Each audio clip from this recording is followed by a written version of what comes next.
Good evening. I call to order the meeting of Fairfield Plan and Zoning Commission for February 17th, 2026. It's 6:30.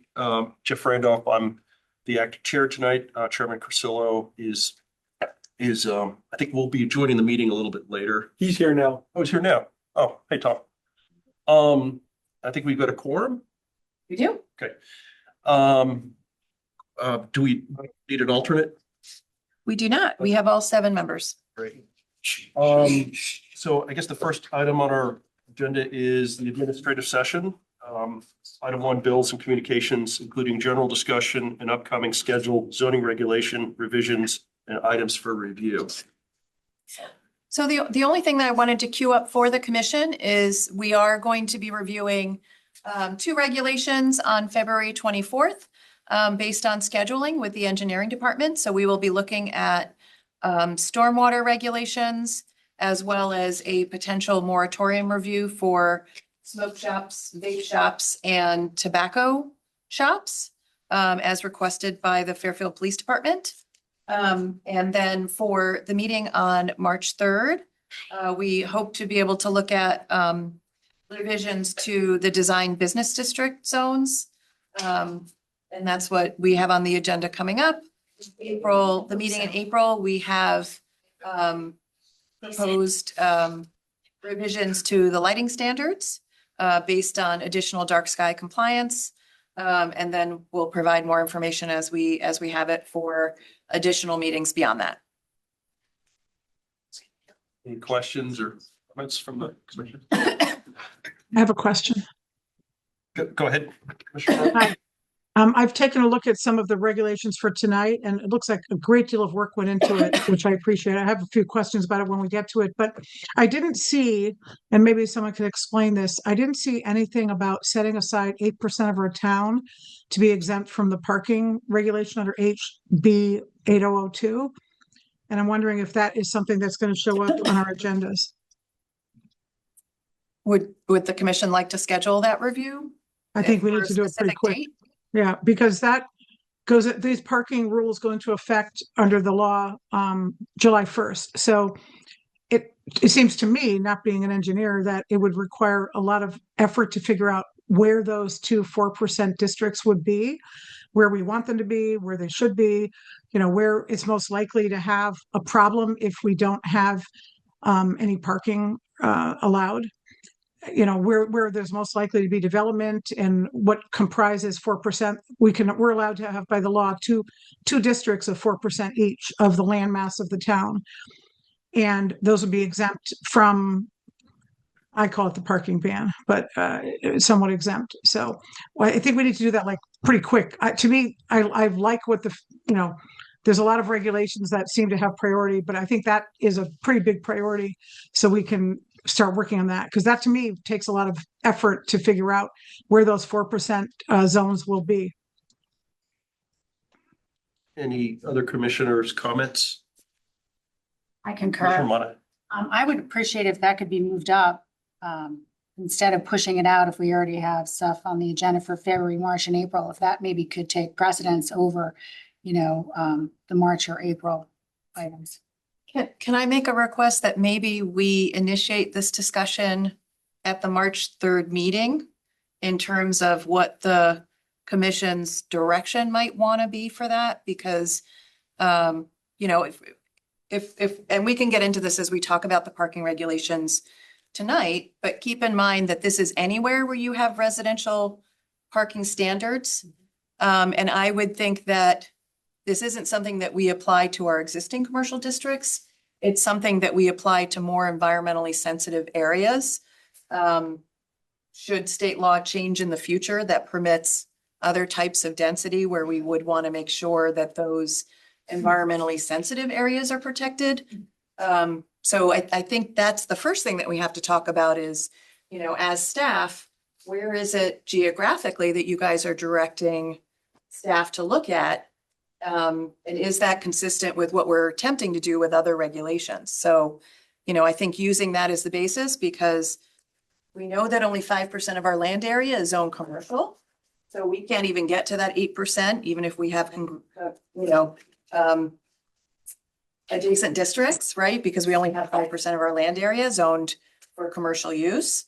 So I think the question is, where are we hoping to target this? Is this overlaid on flood zone areas? Is it overlaid in sensitive inland wetland areas? So that's the kind of direction that I would suspect if we're going to move to try to propose something like this and adopt that exemptable area, we'd need to kind of have that initial conversation first. Go ahead, Commissioner.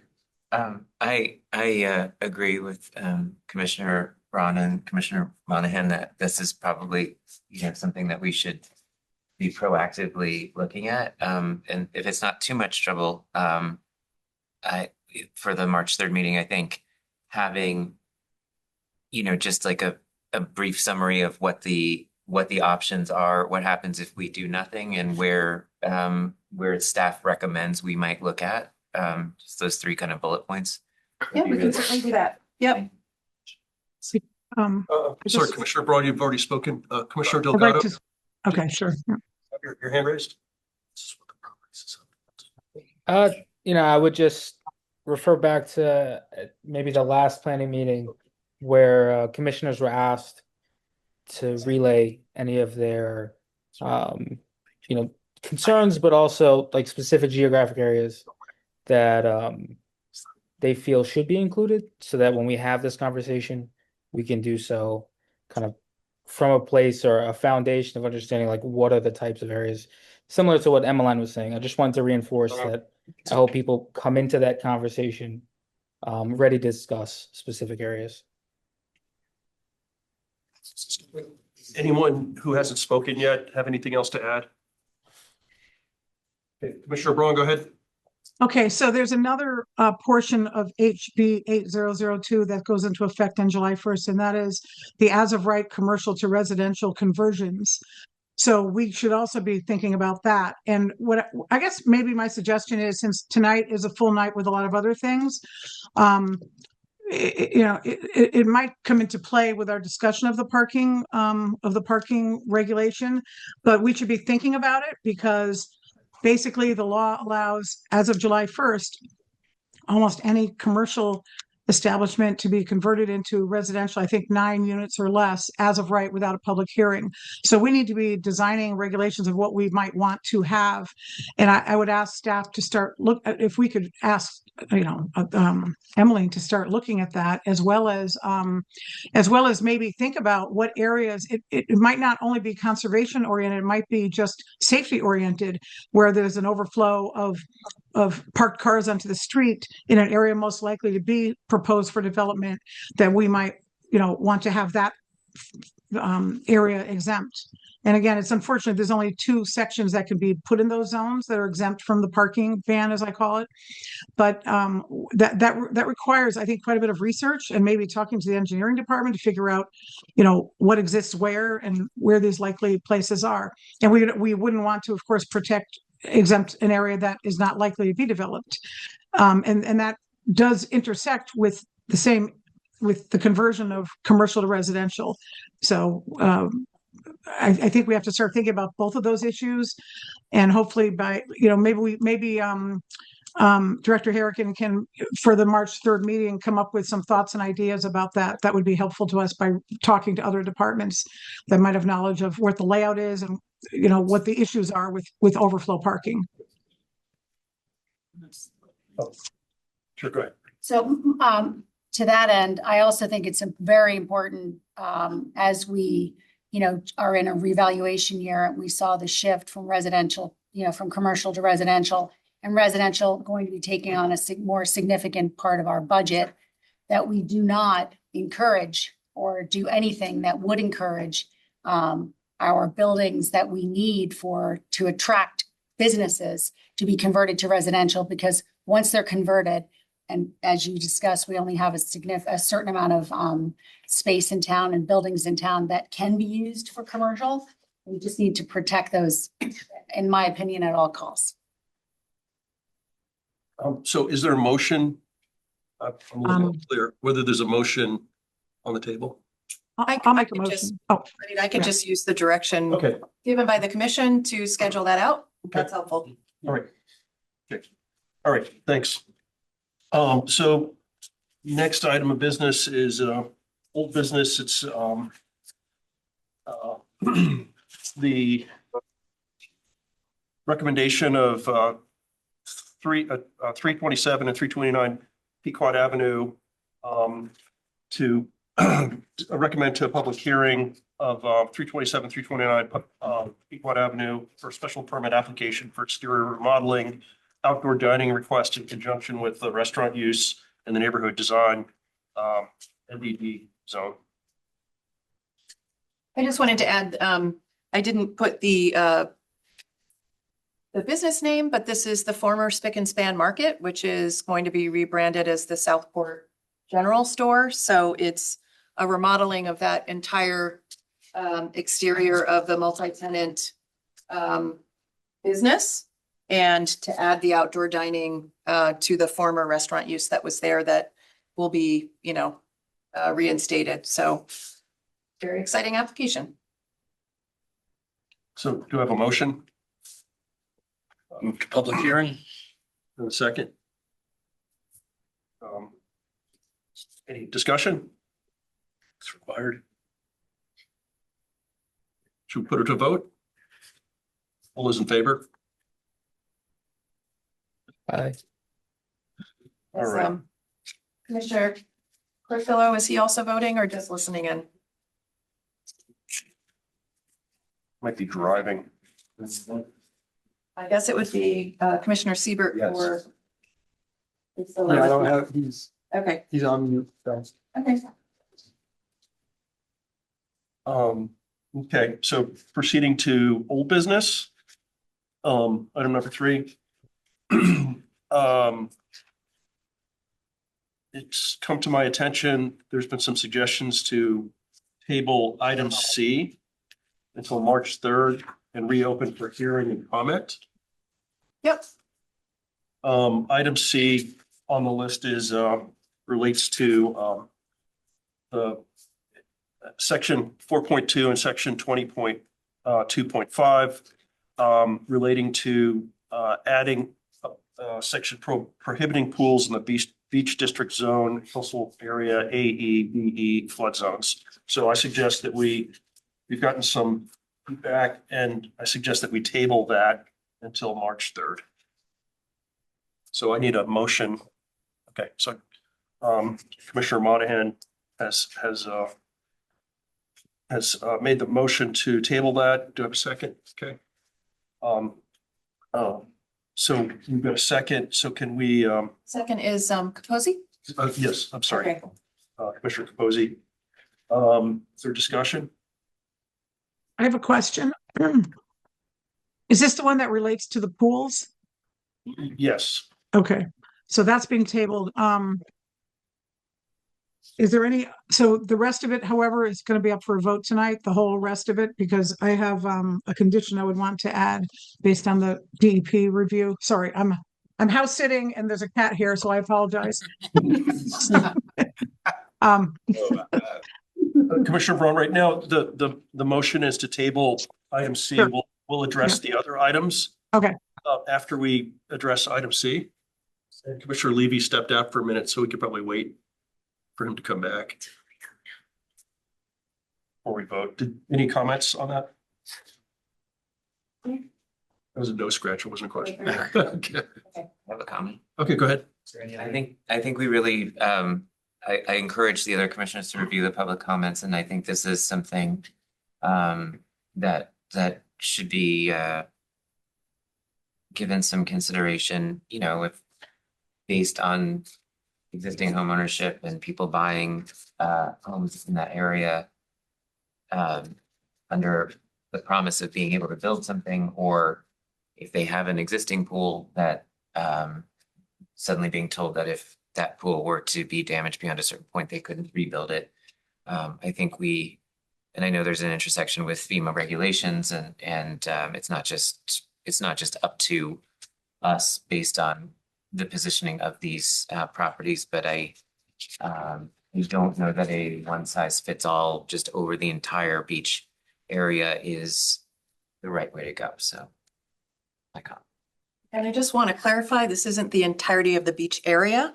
This is the beach district zone, which is very specific. I feel like there's been a little bit of misinformation where people not on Fairfield Beach Road assume that this regulation would apply to them, and that is not the case at all. This is specific to the beach district, which is Fairfield Beach, not in the entirety of Fairfield Beach Road, but most of Fairfield Beach Road, Old Dam Road, Pine Creek, French Street. So it's a very limited geography. So I just want to clarify that, and we can talk about it more at the March 3rd meeting. Suggestion, would it be possible to show an aerial or a map or something when we do talk about it, so we're all very clear on exactly what is covered? So Commissioner Monahan had requested some additional information, and that information is within the folder for the swimming pool item, as well as the public comment that was received. So there is additional information in the zoning regulation folder for tonight's meeting that includes where this is proposed to be located, as well as the comments that have been received from the public. Does it show a map so we could visually? It shows 2 maps. Yep. Great, fabulous. Thank you. Yeah, the motion is to table the item until March 3rd and reopen for hearing and comment on March 3rd. So can we put that to a vote now that you're back? Yes. Okay. So all those in favor of tabling this until March 3rd, is there a hand, please? 7-0. Right. So moving to the remaining items. See you on the 3rd. Remaining items here. There are, I don't know, a dozen different items. We could probably, by exception. I know Commissioner Braun wanted to discuss, she specifically cited one. Are there any we can we approve by exception and basically identify which ones don't require additional conversation, or I should say, which ones do require conversation, and we can approve the remainder? Is that a logical way to do it? Sure. So Commissioner Braun, which one did you want to discuss separately? The one that the DEP wrote a letter about, and they specified. What section is that, Commissioner Braun? I'm looking for it. Section. For title setbacks? Yes.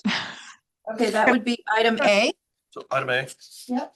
Amendments 3.4.1. I don't have a copy of the amendments in front of me, but 3.4.1 and 5.4 that specify 10-foot side yard setbacks and 25-foot rear yard setbacks when it borders a tidal wetland.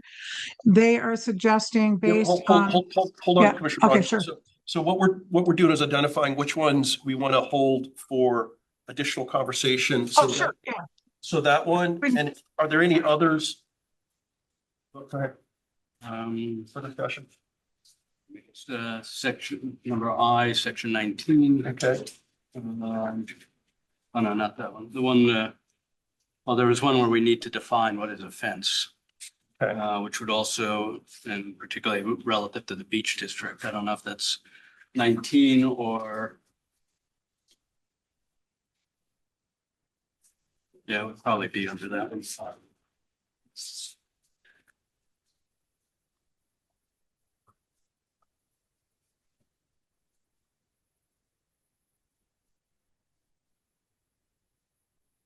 So it's just I. Yeah. Okay. So I suggest that we move to approve all but A and I. Also D. D is in David.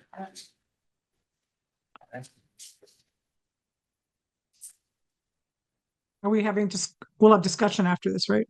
Well, we can discuss the ones that were all except A, I, and D.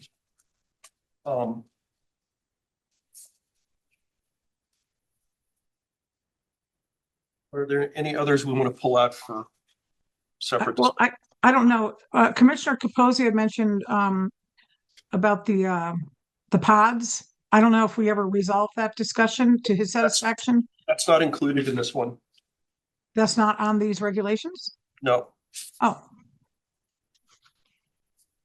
There was Commissioner Braun, there was additional work that was done to that regulation. So you'll see that in an upcoming meeting. okay, that's fine. Thanks. I know there's a lot here, so everybody take a minute to see whether there's anything else we want to pull out besides A, Apple, I, and D as in David.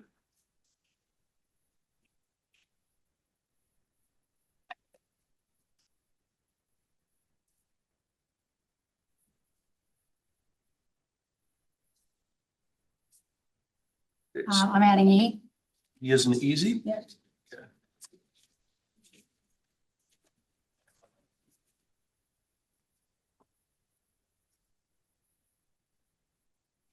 Okay, so you have a motion to approve. I guess it would, do I need to list the letters here? I guess I do. So it would be B, C, No, not C. C. Oh, I'm sorry, not C. B, F, G, H, J, K. Actually, I have one question about 16, which is H. So can we leave that one off as well? Well, we can discuss it. I don't want approved unless I ask my question. That's all right. Okay, yeah, we can hold off on Right. that. So keep going. Okay, so let's start this again. So B, F, G, H, J, K, L, M, N, and O, which is the definition for swimming pools and hot tubs and spas. I also. The alcoholic beverages is eight. You wanted to talk about that, right? Yes. You said H, so not H. So L probably, Yeah, there's two H's. Oh, there's two H's, sorry. does L affect the conversation we're gonna have about swimming pools No, it just provides a definition. in terms of setbacks? Oh, it's just a definition. And which H are we approving? Yeah, Oh, sorry. I guess it would be both H's. No, H, that's the H pertaining to section 17. the architectural and site design standards. The 16H is good. Discussion. Yeah. Okay. So could I have a motion to approve E, F, G, I'll say H, Architectural 16. site H design 16, J, K, L, M, N, and O. H 17. Oh, H 17, I'm sorry, that's 16 with the discussion, yes. correct. All is repeated. Do I have a motion to approve sections B, F, G, H 17, J, K, L, M, N, and O? So moved. Thank you. Commissioner Capozzi seconds. So any discussion? I think we went through those at the staff and as to these, there was generally consensus that this was the right way to go. You went through them with staff? But no, at the meeting, when it was public hearing. Which was what, September or somewhere around there, I think, It was January 17th. only off a month. It's January 6th. January 6th. Sorry. Anything to add? Okay. All right, should we put this to a vote then? All those in favor of approving the aforementioned text amendments to the planning and zoning ordinance, say aye. Raise your hand, please. Okay. Passes 7-0. Thank you. Now on to the hard work. Which one should we start with? Let's start in order. So if you want to start with A. Okay. Commissioner Braun's questions. Okay. So Commissioner Braun, you had a question about A? Are we on the parking regulation? No. Setbacks. You asked. Oh, setbacks. Tidal marshland? Yeah. I thought we were tabling it to next time. So yeah, so I don't have the regulation in front of me, but I can just tell you what the DEP said. They appreciated that we are doing setbacks in the tidal wetland because apparently we don't have any now. So right now there's no restriction at all, I guess. So, and it's been, my understanding is it's been done kind of informally with the Conservation Commission, which really does not have regulatory control over tidal areas, just inland wetlands. Although the Conservation Commission, wearing their other hat, does take care of our coastal area. So, and they haven't weighed in, but the DEP did weigh in. So, I would still like to hear from Tim Bishop and the Conservation Commission, but in the meantime, the DEP did say that, having, setbacks, from tidal wetlands across different zoning districts is an effective tool that can protect wetland resources from potential adverse impacts associated with upland development. Nevertheless, in some cases, 10 feet might not be enough to fully protect the wetlands from sedimentation or from stormwater runoff associated with impervious surfaces in proximity to the wetland boundaries, or to allow wetland migration. I've mentioned this before. Wetlands need, as sea level rises, they need to migrate landward, or they will literally drown, and we will lose all ecological benefits of the tidal wetlands, which are significant. So what the DEP is strongly recommending, they say we strongly recommend that the commissioner modify the regulation to increase all side yard setbacks to 25 feet if feasible, and to disallow any site disturbances within the setback areas, rather than limiting the setbacks to buildings and structures. Increasing the distances from the wetlands and limiting land disturbance adjacent to tidal marshlands would help to protect the marshlands in alignment with the Coastal Management Act policy set forth in 22A-92 parentheses B 2 parentheses E, which is, quote, to preserve tidal wetlands and to prevent the despoliation and destruction thereof. So I would want to put that into our regulation, that distance. And I do understand what Mr. Decker told us last time, they could go in the middle of some of these lots, but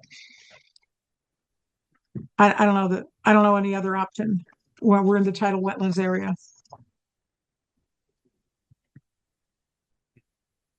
Any other commissioner comments?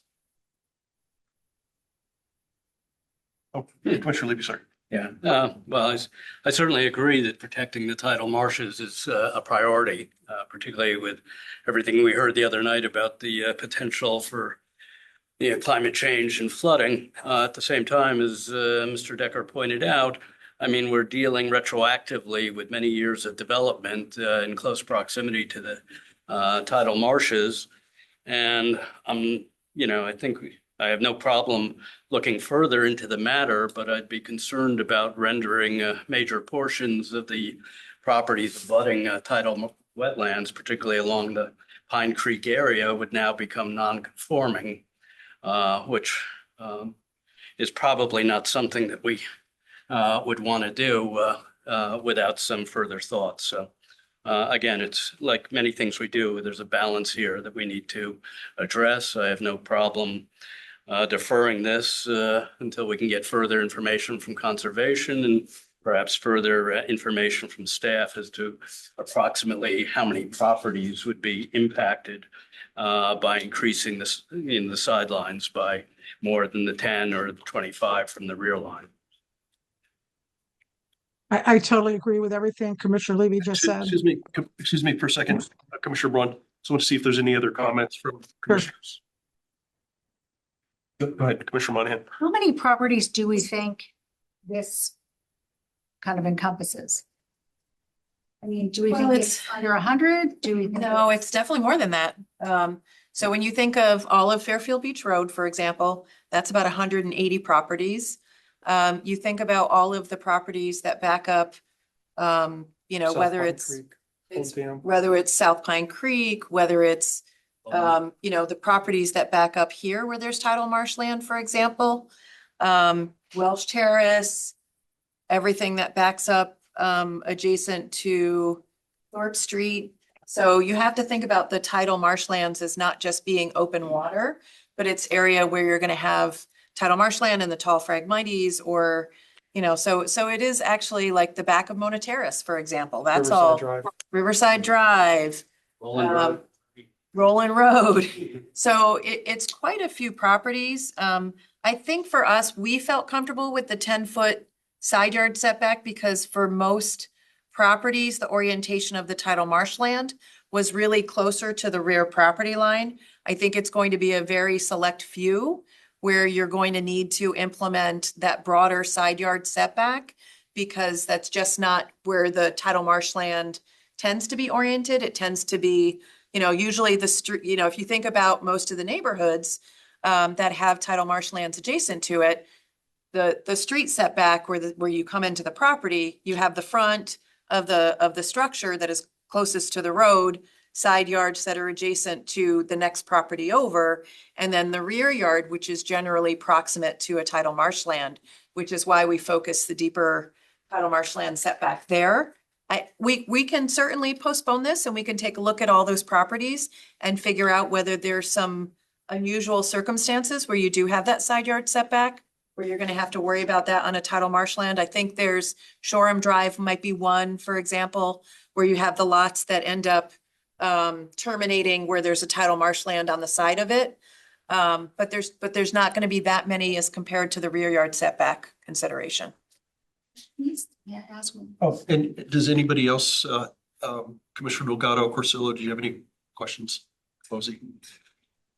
Not here, thanks. Oh, I just wanted to add that I remember our discussion about the setback and the growth of Phragmites and the maintenance of the yard within that and how the Phragmites can be destructive to the tidal wetlands as well. And so I think that's a question we need to think about. And also what happens if what happens to parcels of property that then become non-conforming? What are people's options that bought those homes or built those homes under a certain set of guidelines and understandings? What happens to their property after that, and what are the consequences? What are their options? Commissioner Delgado? My feelings are that what staff presented is a practical, pragmatic solution to a problem that clearly we have in not having any setback regulations for this. I think what DEP shared is likely, kind of like in a greenfield scenario or in a place where we don't have so much development. I don't think, to Commissioner Capozzi's point about non-conforming properties and the fact that we could create non-conformities, I think a lot of what we're trying to do now is to bring a lot of non-conforming properties into conformity. So I think, the 10 feet that was presented feels like a practical solution. And so personally, I feel like I'm fine with what's been presented. Commissioner Siebert, do you have anything to add? Nothing more than I sense a spirit of bipartisanship and agreement with the comments that were made here. So I don't have any other comments other than supporting that spirit, period, end. Is Commissioner Corsillo on? He is. I'm present. I'm fine. You're welcome. I joined in when this discussion was underway, so feel free to proceed on this item with Commissioner Siebert. Okay, thanks. Commissioner Braun, you had more to add? Yeah. Sorry. So this is for discussion. We're not voting on it tonight. I would suggest maybe two things we could get for next time. If we could get conservation to weigh in, because they are doing marsh restoration. They have been for like 50 years or 40 years, and they've restored about 150 acres of marshland. Our marshland back in the 70s was literally on fire. And with the self-regulating tide gates, which we are now maintaining and replacing, there are big projects going on. I think we should really hear from them. They might have an opinion either way. And yeah, this is a tough one. Nobody wants to take away someone's property rights. On the other hand, I don't know. I don't know the answer. The DEP, you have to listen to them too. So there might be some kind of a compromise where we keep the setbacks short, but we have a heightened level of review where if something comes in, we seek advice from conservation in every instance so that we can get their thoughts on a project, on whether it's, we have heard from them on random projects before, but maybe we should do it in all instances to see if this is a wetland that needs more distance or doesn't as something comes in. But that might be something we could talk about. But I'd really like to hear from them because they have been working on marsh restoration and the tide gates. We actually approved some of the tide gate maintenance projects last year. So I'd really like to hear from them. I just, if I could, so I will disclose that I did have a conversation with Tim Bishop, the conservation director, on this. He is very careful about his statutory authority to comment on projects where he doesn't have clear jurisdiction. So, he has concerns about being an automatic named resource where this is private property and there's no designated inland wetlands. He doesn't want to overstep his bounds and get sued, to be honest, because he doesn't have jurisdictional authority to comment on that.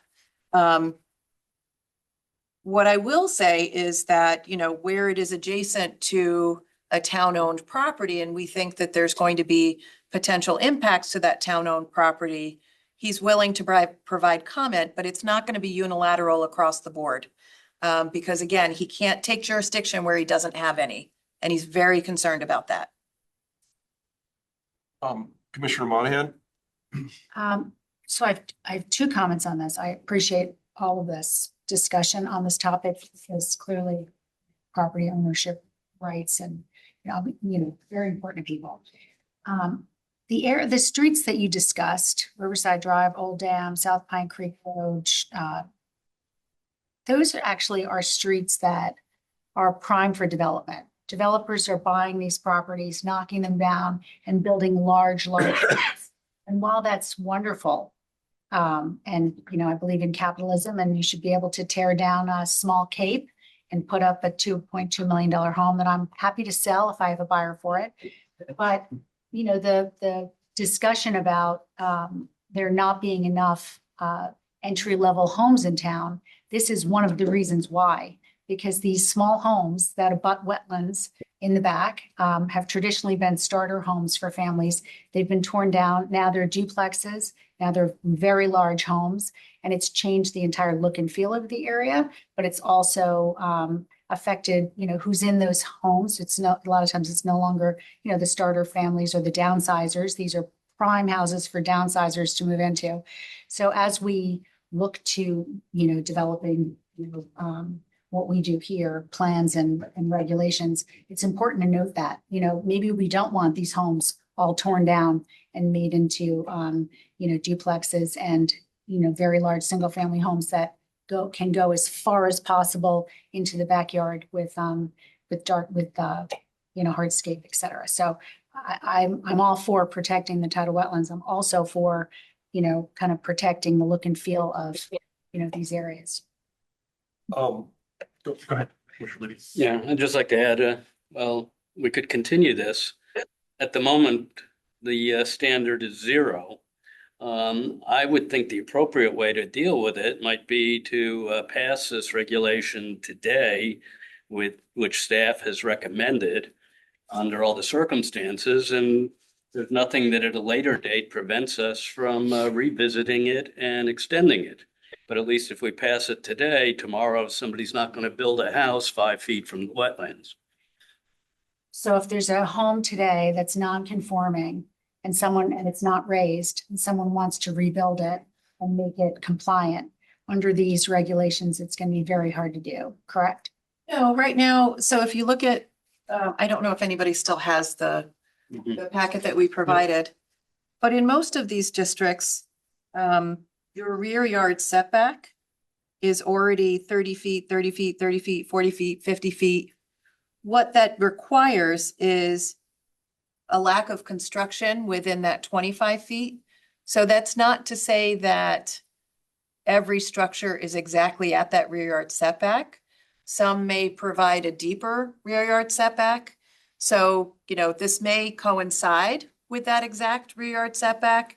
It may mean that somebody's got a 60-foot rear yard setback, and now 25 feet of that is not, we're very clear that you have to set back 25 feet if you've got a flagged tidal wetland in the back, or if you've got an open tidal water course, for example. So that's, and we're not going to know that until we look at each individual lot. If for whatever reason, having that particular feature in your rear yard may create a hardship where it might be appropriate to push one of the other setbacks and get a variance for that, because you've got to, back off of that tidal marshland. So I don't want to paint the picture that this 100% ties a property owner's hands. What it does is it recognizes that this is a resource that we should be at minimum setting back from.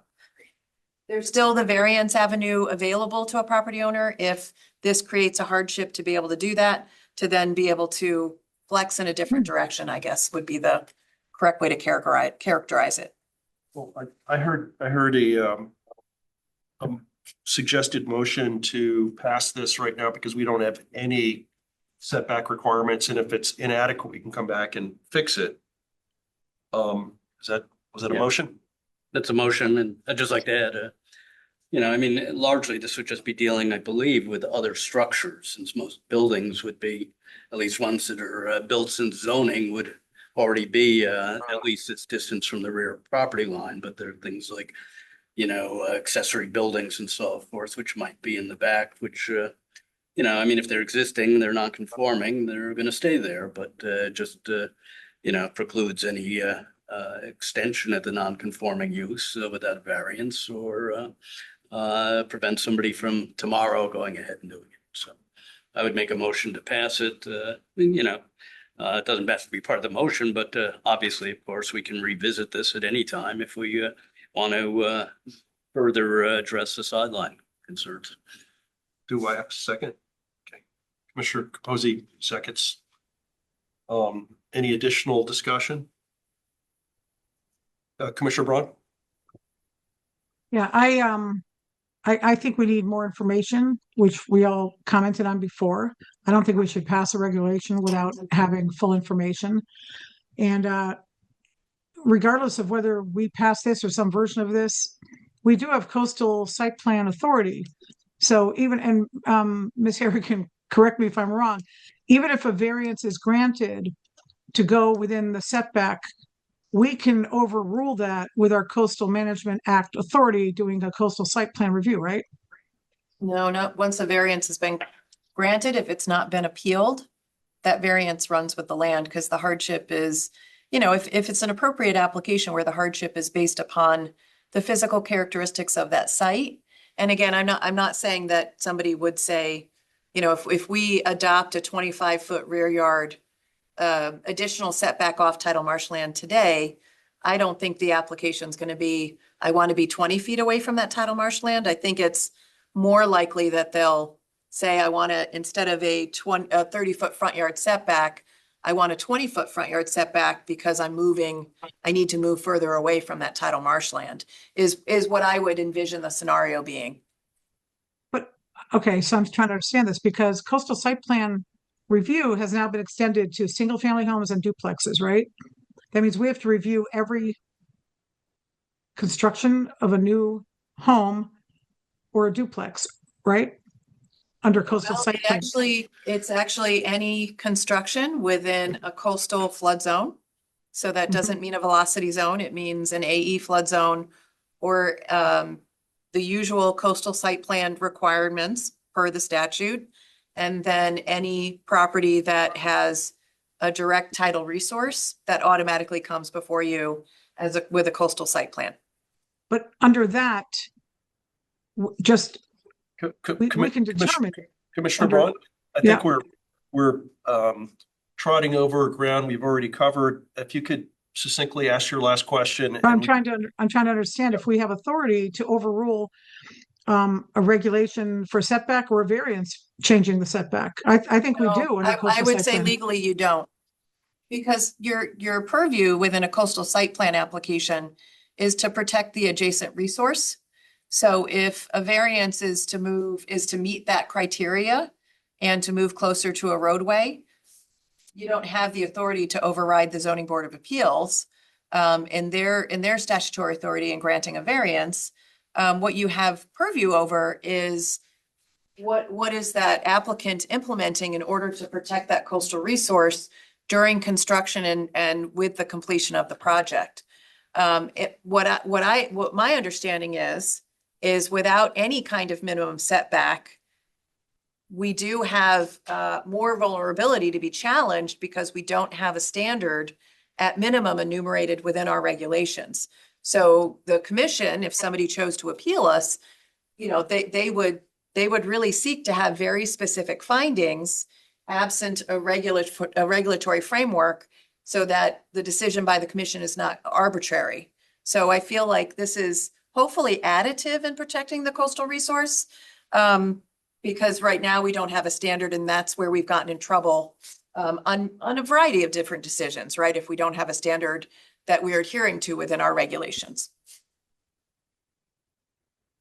My opinion differs, but I'll do the research. I'll let you guys know later.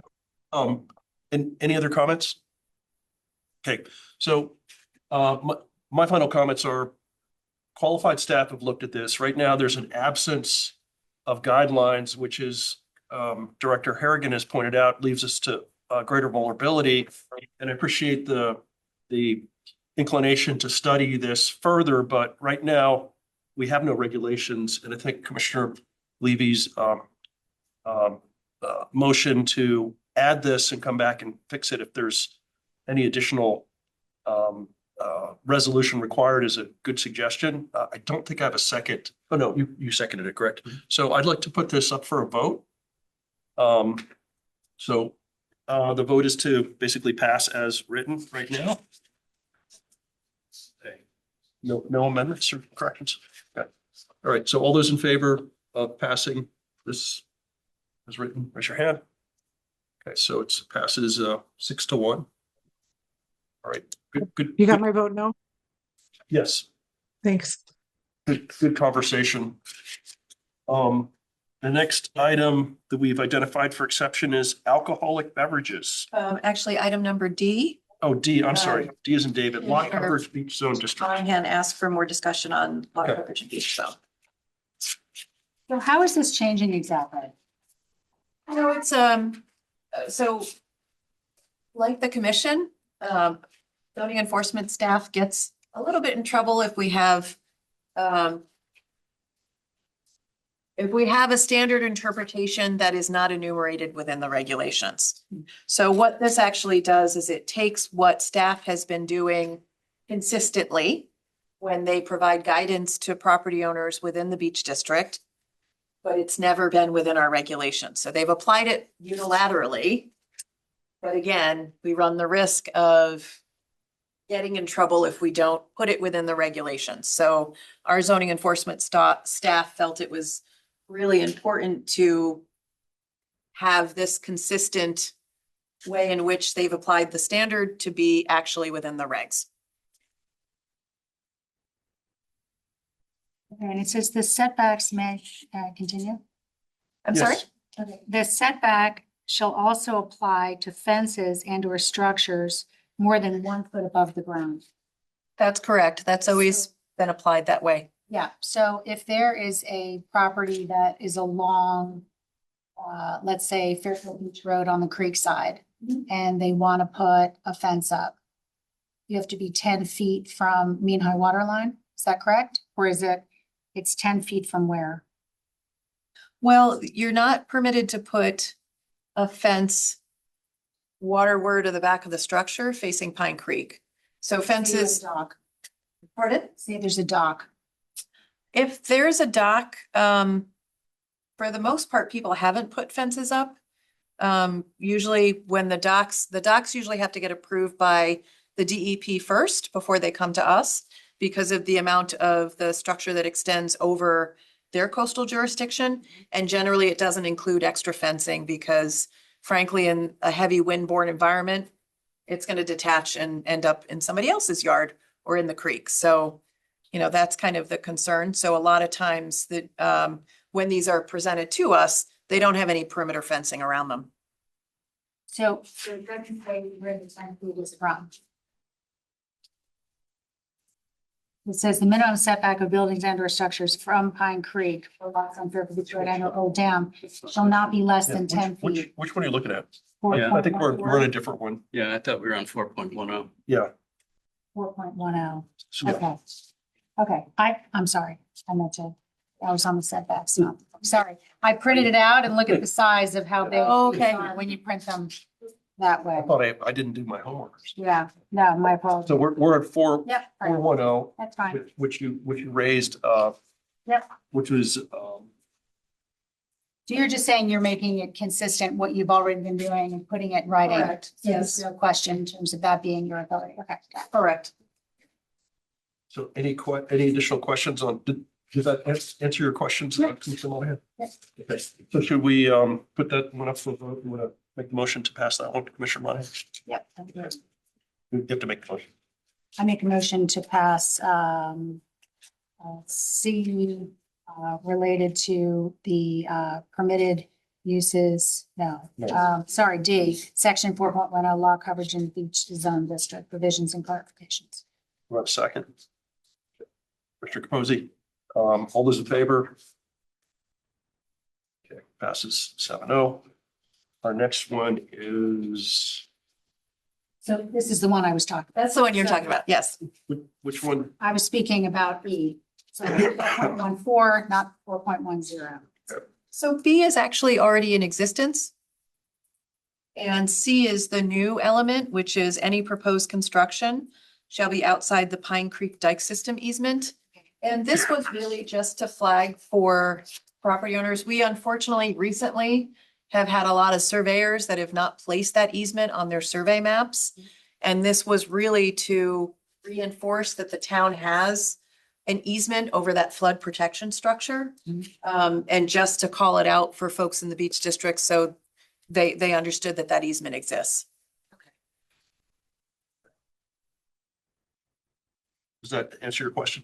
Yeah, but with regard to A, we're not making a change. We're adding C, but A is shall not be less than 10 feet. It's 10 feet from where? The mean high water line? Or is it the property? Like, what is it 10 feet from?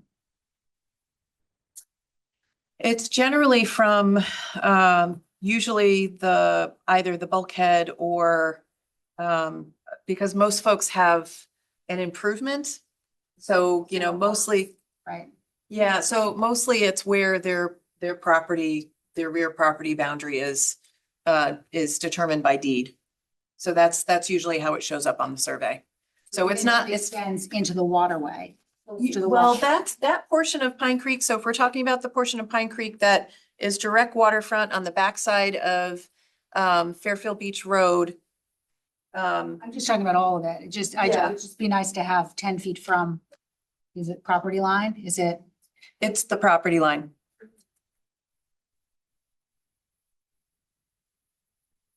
Setbacks are consistently measured from the property line. That's correct. Yeah. And that's probably defined elsewhere in the statutes. Well, Setback. it's defined, every property can be slightly different. So it's defined usually by mean high water. Sometimes No, I that's, think setbacks in the statutes are defined by as distance from the property line. and the property is usually defined by the deed. Right. So that's, so we rely, anything that we do in town, a survey is required to do that. So the survey submitted to us our zoning enforcement staff will review it, ensure that they agree with the property information that's been provided by the surveyor. If there's any question, usually our zoning enforcement officers will double check with the surveyor to ensure that they believe that that's the accurate depiction of where that rear, for most people, that rear property boundary starts based on, what the tidal resources are in the back, where mean high water is, whether it's up against the face of a bulkhead or whether it extends out because it's a more naturalized intersection with the Pine Creek.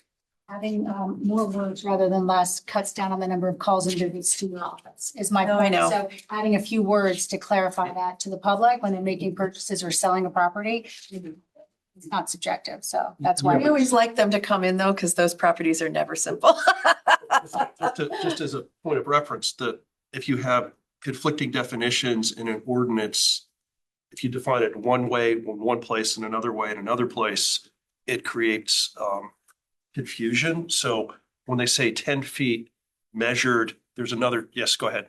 It is defined in our definition section as well, It does? Yeah. under Right. setbacks. Yeah, Perfect. yeah, setbacks are usually defined in a central spot. Great. Go ahead. Setbacks Other are, than in the are beach to the rear area. property line shall be measured from the property line towards the structure. And for those who don't know, this is Chris Rogers, who is our Assistant Zoning Enforcement Officer. Available Monday through Friday, 8:30 to 10:30 in the office, by appointment in the afternoon. So do I have a motion to, Commissioner Monahan, did that answer your questions? Because it was really just to add section C. Yeah, just clarification, that's all. Yeah, no problem. Can I get your motion to approve this one? Sure. Okay, so you have to make the motion. Oh, no, she did. And then, Oh, you did, Motion okay. seconded. All right. So. oh, no, I'm sorry. She did not. I didn't think you Different did. one, sorry.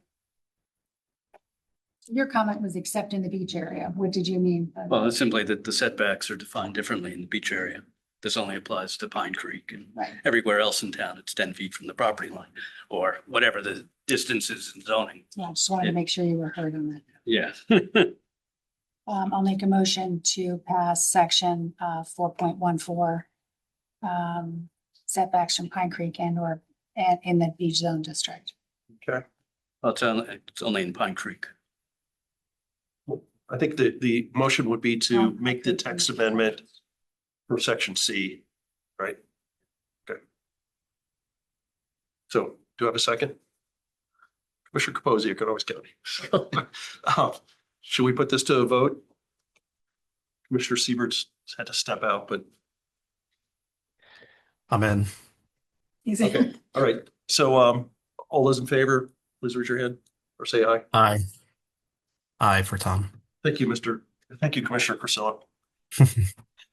All right, so we're on to, I think, the first H, section 16, alcoholic beverages. Commissioner Monahan, you had a question about that one? Where did this come from? Just adding in the language? So for this one, Fairfield has over the years eliminated the distance criteria for restaurants, which has kind of created the very vibrant Fairfield downtown that we know and love today. We have inadvertently, we did not eliminate that distance criteria for establishments with a cafe permit. And those are places that don't have to have a preponderance of food service. And so that has started to kind of bump up against applicants that would like to reuse business locations within our downtown area specifically. So our zoning enforcement officers, in looking at the uses that were proposed, suggested that this be a section that we eliminate from the distance criteria because it was starting to conflict with businesses that wanted to locate in Fairfield Center.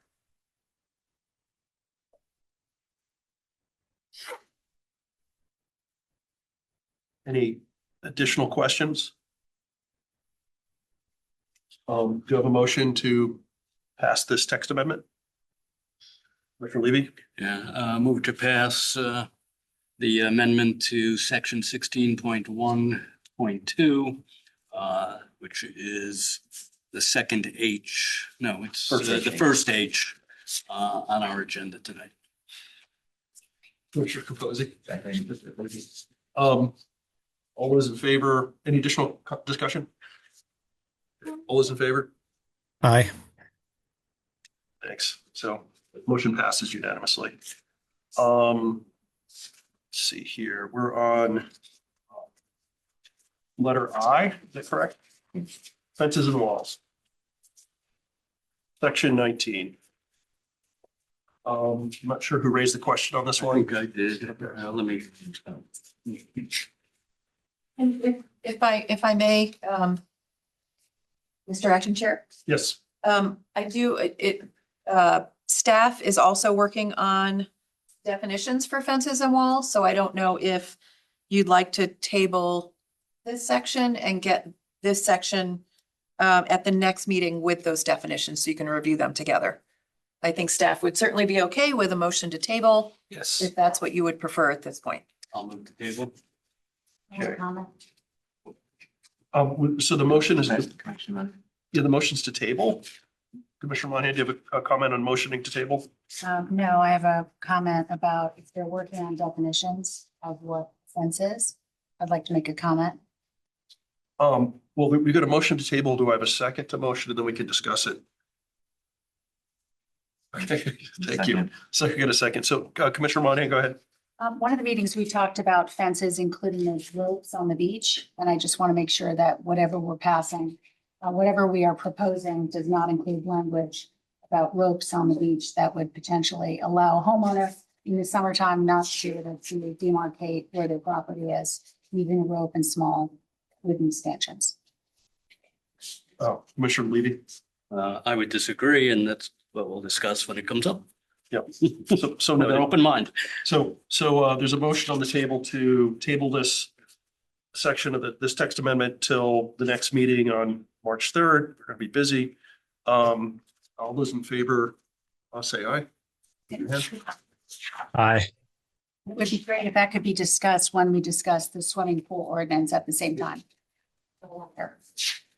Like those people. I think I'm more, we tabled it for a specific date, right? Yes. Yeah, March 3rd, so Great. same date. That'd be a good time to do both. Okay. Yeah. So let's see, we're on, I think the last one is E as in easy, is that correct? I thought did we do that one? We already did E. Okay, so are we done then? I believe we are done. Excellent. So now we have the new items to consider. Is everybody okay if I do this from here and John just pulls up the presentation? Please.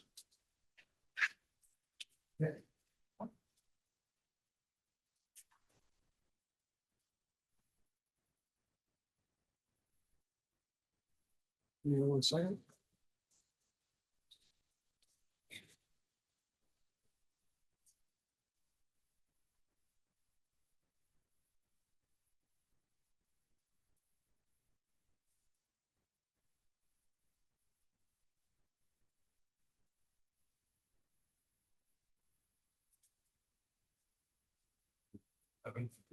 Okay.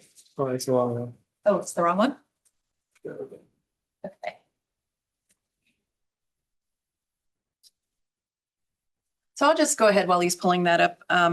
So for tonight, we're bringing three different things before you. The first one is section 25, which is the off-street parking and loading section, and some revisions to that section to both address some of the elements required by Public Act 25-1, but also to bring our regulations more in conformance with, I think, some of the suggested revisions by the Affordable Housing Committee, some of the things that we understand about some of the large lots, the large tenant retail plazas within our community that we understand are severely overparked, and to, I think, memorialize some of the practices that we've already been doing in Fairfield, as well as to provide a little bit of special care to our Center Design Business District. So if we start with some of the revisions within section 25.2, and this isn't in the PowerPoint, but we did make a slight revision to the language that indicates that because of that statute, we now are going to be balancing requirements and guidance of our off-street parking and loading section. So for some projects, this is not going to be a mandate. It's going to be suggestive parking regulations. Also, we do want to, within the end of that section, we've added a bullet point for E to balance the provision of adequate parking without over provision of excessive parking and impervious surfaces. So as we go through the presentation, I think most of you will recognize some of these properties that we're intuitively referencing. So within section 25.4 K, the parking requirements, and this may change slightly. I think there's a little bit of a donut hole that they're trying to address within Public Act 25-1. But for properties with dwelling units up to 16 units, and we kept the 16 in, it may go down to 15 based on the statute, but we think 16 is more appropriate because mostly when you're dealing with multifamily, they're built usually with an even number of units and not an odd number of units, just based on hallway configurations, floor plate considerations. So usually there's an even number of units. So I think it makes more sense to do that, but I think that that is up to the commission if you want to bring it down to 15, where we think there might be a slight revision to the state law. That's perfectly fine. What we're actually doing is we're providing a recommended parking section. So as you know, the PA 25-1 applies to all residential properties. So we cannot specifically mandate even for single family structures anymore. Again, that being said, I don't think that that's going to be problematic. The contractors in town, they're still going to build garages for single family homes. So, but we're still going to put that in there as the suggested parking ratio. So for single family residential, 2 off-street parking spaces, accessory dwelling unit, 1 space recommended, multifamily, 1 space for up to each 1 bedroom and 2 spaces for up to each 2 bedroom, or sorry, 2 spaces for each 2 bedroom unit or larger. And then the recommendation is if it's a project within a TOD located area for multifamily or mixed use, 1.25 spaces per unit, which our constructed projects have found to be successful for their projects. Under L, properties with 17 or more dwelling units. This is where the state statute also allows us to recommend 1 space for up to each 1 bedroom, 2 spaces for each 2 bedroom unit or larger, or parking to be determined with a parking needs assessment prepared by the applicant. And the statute actually does take the lesser of those 2 as the requirement, not dictated by the town, but reconfirmed by either the parking needs assessment or those 2 recommended standards. Lastly, if we go to the next slide. Right now, for other uses, we allow what we commonly refer to as a finding of parking sufficiency by an applicant. And we've done this for things, for example, like daycare facilities where we don't have a specific standard that's outlined within our regulations. The other place where we've done it is for our 2 universities, Sacred Heart and Fairfield U.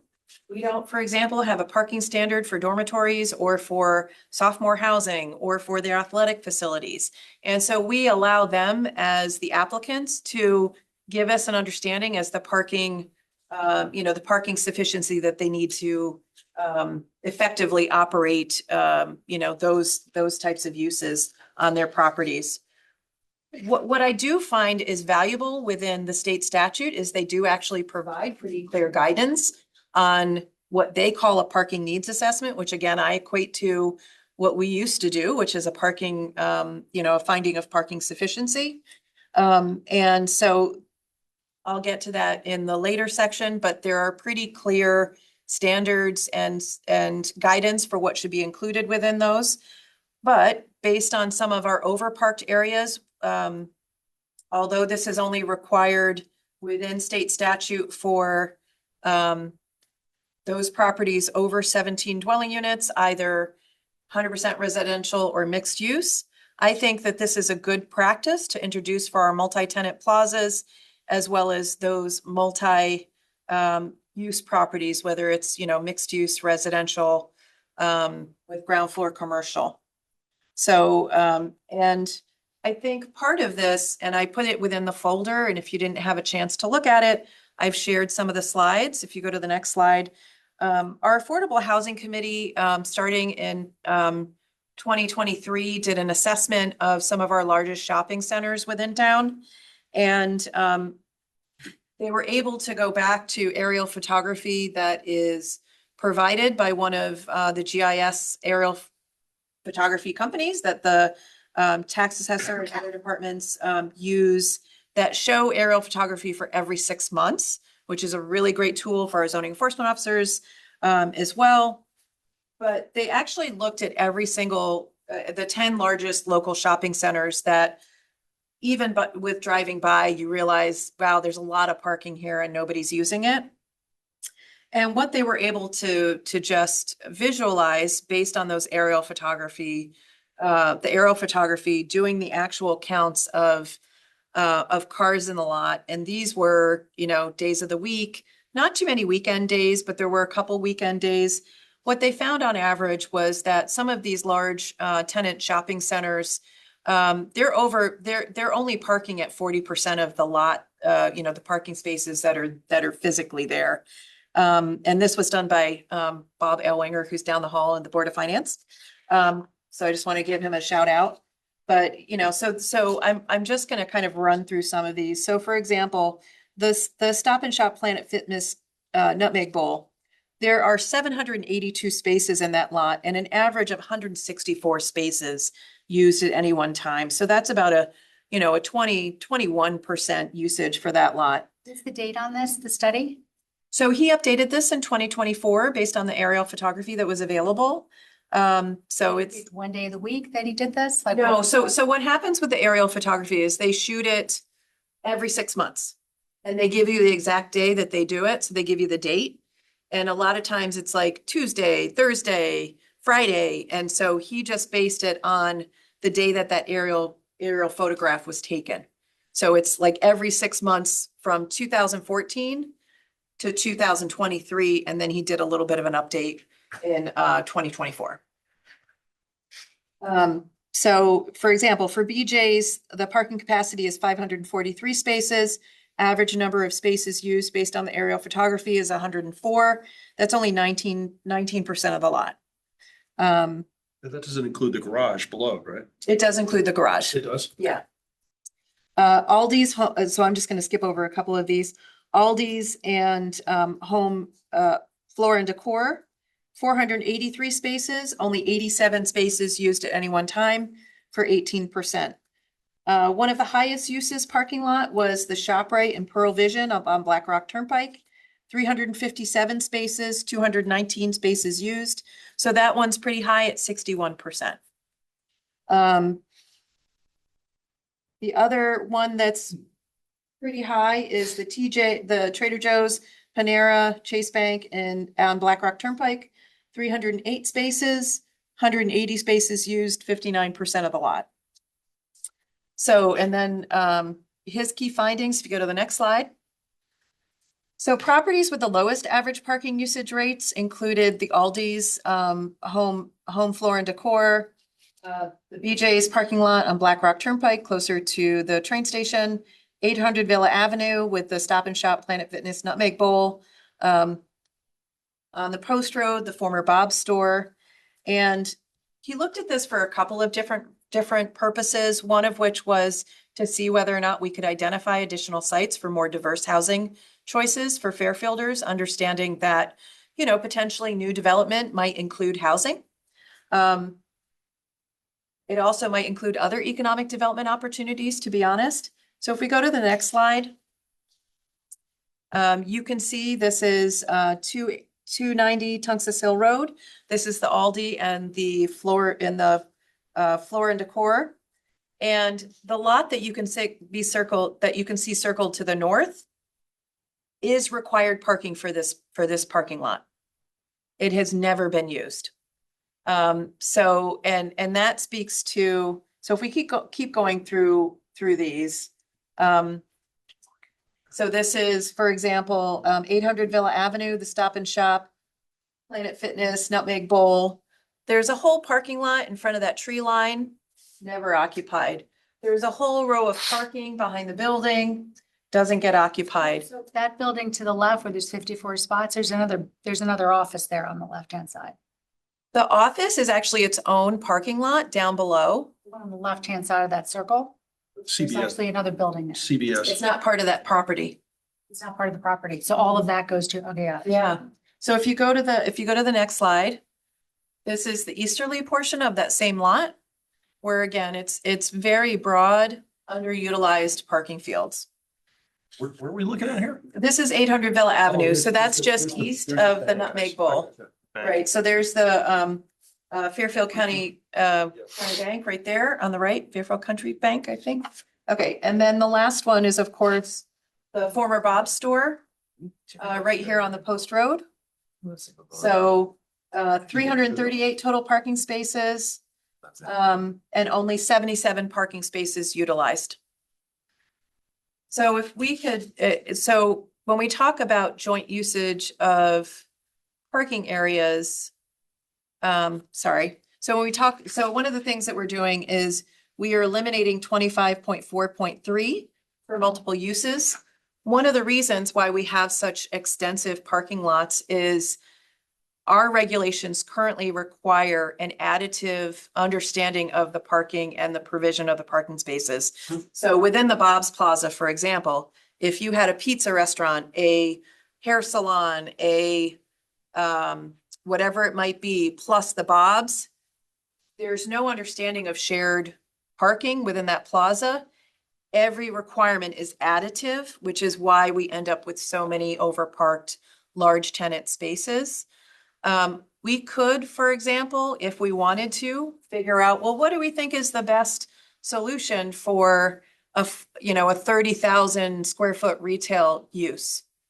I think it makes more sense to have the retailer tell us that, because they have financial obligations when they lease a space in terms of lease provision and the parking that they understand that they need based on the very specific market analysis they do about their business, for the number of patrons that they have at any one time over the period of their sales year. So I feel like, us trying to arbitrarily come up with a number is actually better suited by the parking needs assessment, which has been identified by statute. Do we want to do questions? Are we okay with that? I have a question. Wait, no, Or hang on. can I just go, do you want me to go through the whole thing and then? Let's go through the questions after? presentation and Okay. keep questions to the end, please. Okay. I just had a clarification question on the Keep it additive. quick. Yeah, no. So for example, with the Bob's stores, so there's restaurants in the Bob's parking lot. There's never, it's when you say additive, it's not, nothing takes into account like, oh, the Bob's is closed hypothetically after 6 p.m. and this restaurant's peak dinner hours are from, 7 to 9. There's no, it's just, okay, so it's Not in our former regulations. So that's the portion that we are requesting to strike out, is that former additive summary of the parking demand as we understand it as planners, because we're just doing an arithmetic exercise, right? We're not really understanding the nature of the business in the same way that the tenant is. So that's what I will say for that one. So we are requesting an entire strikeout of the section for 25.4.3. In addition, there are a couple within section 25.8 for shared access. Part of that is being able to utilize existing developed spaces. So if an adjacent property owner knows that they have too much parking, this also opens up the availability of joint usage. In section 25.8.1, the elimination of spaces, if this is required for landscaping such as shade trees, we wanted to provide it more clearly within this section that that's an alternative that we've heard from the commission that they would prefer to see, is the shading of those parking lots. So when we get into joint usage, section 25.9, formerly this only applied to the center design district and the design industrial district. And that's largely because this section was applicant driven. This wasn't planning that was done by the commission to add this section in. It was the result of some applicant coming before the commission and saying, but I have an ability to use my neighbor's property to meet my parking demand, or another property that I own in order to meet that requirement. So what we are suggesting is appropriate at this point is to open this up to all commercial districts, as well as the design research district and the design residence district. So it applies to all those districts. Because again, I think from a good planning perspective, we understand that joint usage is something that, if two property owners can successfully have businesses that aren't operating at the same time, it allows for us to have less impervious surface with a shared lot. So one of the things that we should discuss, and this is an open item for the commission, is presently we only allow this when properties are located within 500 feet of one another. I do think that this is a distance that we can expand upon, whether it's 750 feet or whether it's 1,000 feet. And so if we can just go to the next slide. And part of that is because of inherently what we know about people's ability to walk within commercial corridors. So this is the Trumbull Shopping Center, for example. When you look at the Trumbull Shopping Center, to walk east to west from JCPenney to what was Lord and Taylor, RIP Lord and Taylor, that's 1,300 feet, right? So the north-south walking distance, that's 900 feet, Macy's to Target. So people are walking these kinds of distances to utilize multiple business and retail experiences along a distance like this quite frequently. Same thing if we go to the next slide for the Connecticut Post Mall Shopping Center in Milford. Their east to west distance, which is Target to the former Sears, RIP Sears, 1,800 feet. North-south walking distance, similar to the Trumbull Mall, 850 feet. That's Macy's to Boscov's, for example. Inside, correct. But you have perimeter parking lots for both of these establishments, right? So a lot of times you're not parking in a plot, you're not parking in a structure anyway. You're parking in the surface lot just to get into the building, and then you're doing that distance within the structure. So for equivalency purposes, if we look at the next slide in Fairfield downtown, that's the distance from the train station parking lot and the Fairfield Public Library. So that's, if we're talking about an east-west distance, this is the parking structure from Fairfield U Bookstore to Fairfield Library, 750 feet. North-south walking distance, that's 1,000 feet to the downtown station parking lot to the Fairfield Library. So, and that's just for equivalency purposes to have an understanding as to what that means from a human scale, from walking from place to place. But I do think that the 500 feet is a little short, and maybe we should, amongst the commission, talk about what you feel comfortable with expanding that to. But we want folks to not just take, park once and go to one business in our commercial areas. We really want them to park once and go to multiple businesses. So I feel like as a planner, this is good walkable, vibrant environment planning to be able to have that joint usage parking environment. And I will say I also sit as a member of the Fairfield Traffic Authority and the Complete Streets leadership team.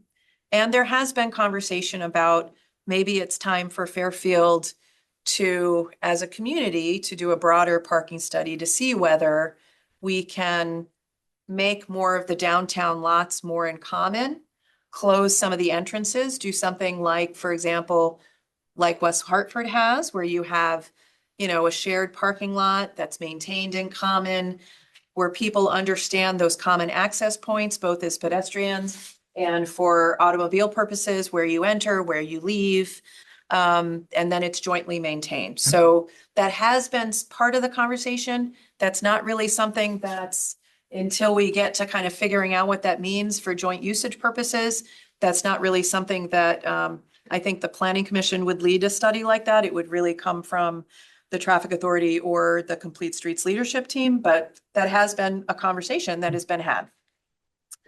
If we just go back to really quickly, within the language for joint usage of parking lots, we are also requiring them to prepare a parking needs assessment. So for any of those big tenant lots that we talked about, whether it's the former Bob's, whether it's the Villa Avenue sites, whether it's the Floor and Decor and Aldi site, those property owners would need to, if they want to redevelop, and that parking lot across from Floor and Decor is the prime example, if they want to redevelop that new property, they would need to submit a parking needs assessment that indicates that their current tenant mix only requires X number of spaces, and then it opens up new development areas within their parking field presently. And I think that provides opportunities for new potential economic development of those underutilized properties. So if we go to the last section, section 25.13, this is an entirely new section which speaks to parking alternatives. The first is the parking needs assessment in lieu of minimum parking ratios. And again, this is in concept and in practice, it's very similar to what we have been doing already with the finding of parking sufficiency. But I do think that the statute provided some really nice clarity as to the elements that need to be included. This includes a summary of the proposed development, including use, gross floor area, parking required under section 25.6, which is our pre-existing parking use, parking requirement table, and anticipated parking generation using accepted sources such as ITE or the International Traffic Transportation Engineers or the Urban Land Institute, which generates parking ratio requirements. Available existing public and private parking, which may be used by the proposed developers, tenants, or residents. Public transportation options that the proposed development's tenants or residents may use that mitigate the need for off-street parking. Projected future needs for off-street parking for the proposed development. And this would be something, for example, where, no building owner or building manager wants to be left in a place where they don't accommodate for the transition of users. So if right now you have a plaza and there's 0 restaurants within that plaza, but that property owner knows that they want to in the future attract a future restaurant, and maybe they haven't been able to because right now they don't have enough parking, even though they do, right? So that would be something where, we would want to make sure that they give themselves a little bit of a buffer to allow for being able to have the right tenant mix that isn't going to make their parking challenging. But, I think we have a high level of confidence, having worked with our multi-tenant property owners over a long period of time, that they're very actively always wanting to manage the fact that they want a pleasant experience for their customers, their tenants' customers, and they are very mindful about those ratios. Whether there's a use for transportation demand management measures such as transit passes, car sharing, or bicycle facilities, and then whether there's any relevant local traffic, parking, or safety studies that they need to incorporate into that parking needs assessment. Now, a parking needs assessment where it's a change of use that can be reviewed by our zoning enforcement officer, these can also be submitted administratively to our zoning enforcement staff. Or it would be submitted to the commission if it was a commission level application that's required to be reviewed by this board. The second alternative is the fee in lieu of parking option. This is within the statute for 25-1.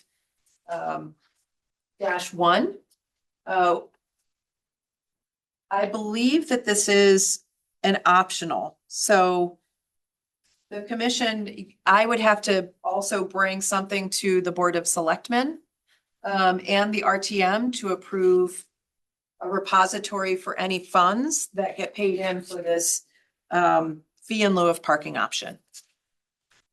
But I think it is a reasonable consideration to allow for funds that could help with other projects within a future Complete Streets Fund. And lastly, there's parking flexibility in the Center Design District. As you all know, the Center Design District is Fairfield's historic commercial center with many of the buildings built before the broad use of the automobile. It's why it has the form that it has, that is frankly desirable for, walkability, pedestrian orientation. We're very lucky that we have such an intact form in our downtown that allows for continued walkability.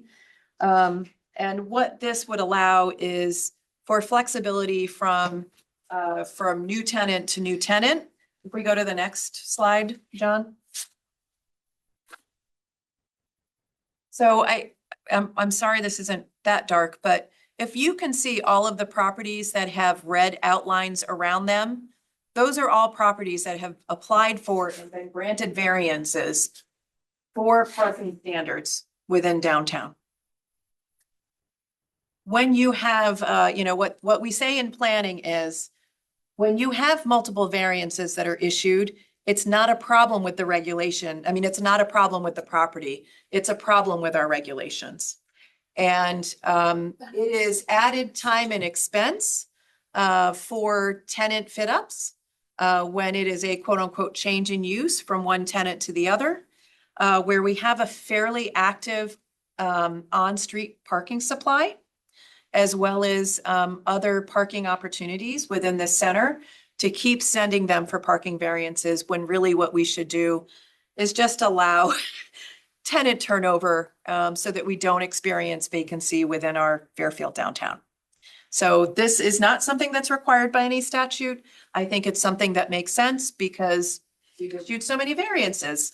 So Go back where you said to encourage tenant turnover. to encourage new tenants being able to come in so that we don't experience long-term vacancy. Sorry. Yeah. That's all I have within the parking standards. So were there questions? One quick comment. I just generally, all of this is really well thought out and a great idea, and anything that we can do to allow the expansion of similar developments that sort of mirror the look and feel of the center design district, I think is wonderful. Sure, we have other comments, Commissioner Levy? Yeah, I just want to make sure I'm clear. As I see it, basically 25.41 would still exist.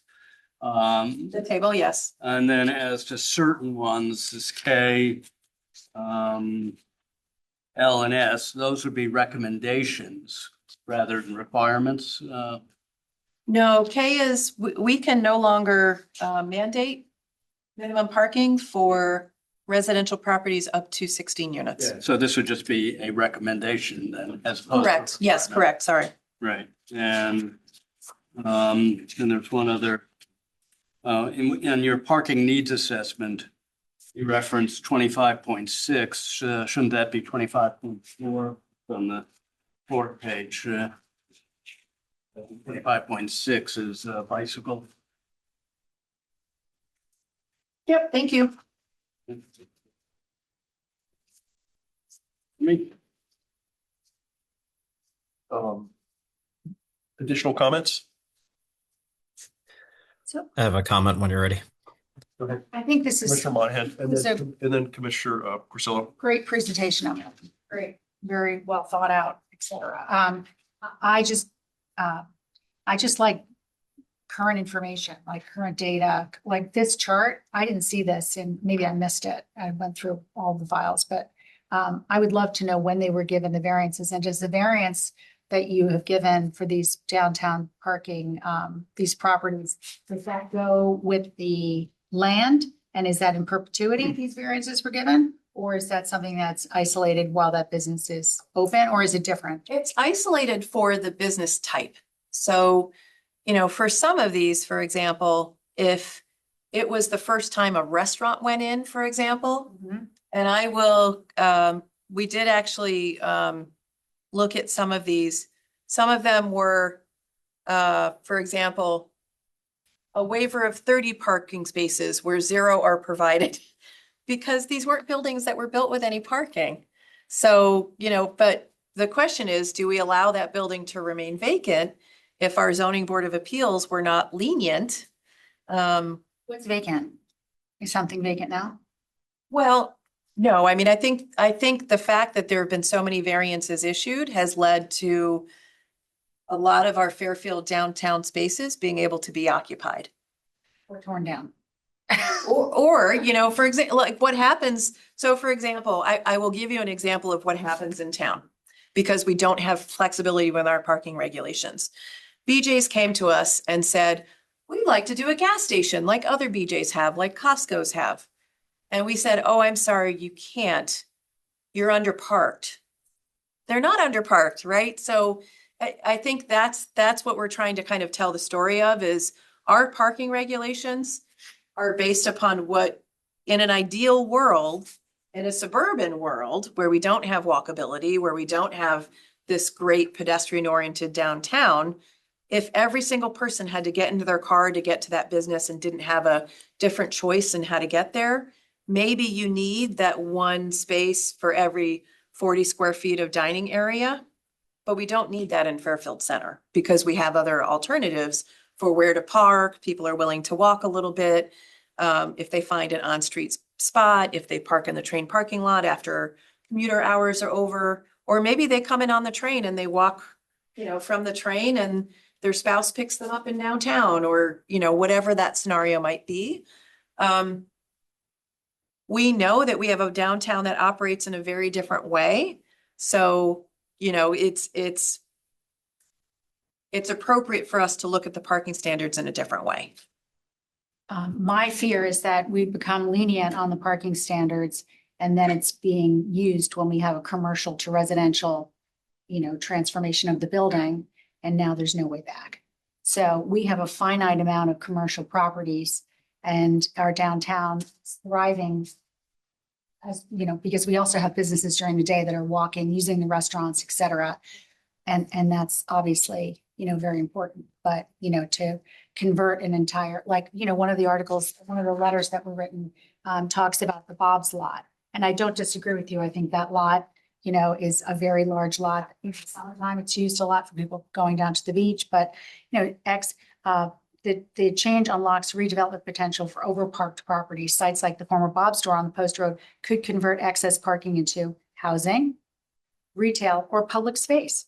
I mean, we don't talk about public space and kind of having more parks and kind of green space. So I think, that's something we also need to consider in addition to, housing. I mean, 145 days of the year in Connecticut, based on last year, and I would argue last year was great weather-wise. We have rain, sleet, or snow. Most people drive their cars. If they cannot drive their car in close proximity to a restaurant or shop, they will find another one. So, or they will choose not to go. So we have to be aware that while people may walk through the mall 500 or 1,000 feet indoors, and it's a lovely day out, but for more than half of the year, people can't and won't do that in Connecticut. You're not seeing them walk up and down the Post Road, 500, 1,000 feet with an umbrella, visiting multiple sites, maybe one restaurant, but then they're getting back in their car and they're going. I just want to be realistic as we talk about, consolidating lots. And I agree, sharing a great idea for certain companies. I liked Fellner's letter, very well written, and I agree, but I don't think it should be everywhere. And I personally don't believe that downtown we can afford to give up spots in favor of high density apartments. Commissioner Cursillo, he's got his. Yeah. Thank you. And I'll try to keep my comments on the merits of this minimal, since we're just having a public hearing and I'll have a lot to say when we get to deliberation. But I'll just say thank you for the thought that went into this, Ms. Harrigan. I know these are very well crafted regulations. The one question I had really from a substantive perspective is about the shared parking section. There is a subsection under shared parking that talks about, I think I'll just pull it up and read it. Uses are permitted only where uses have a non-conflicting peak parking demand. And I would love some additional thinking on how to clarify that, because I think I think I understand the intent of this, but I think it may have this particular item G may have some unintended consequences. I think what we're trying to say is uses, shared parking is permitted only where uses have a non-conflicting peak parking demand. But then, so that's just a nitpick on that first instance of the word uses.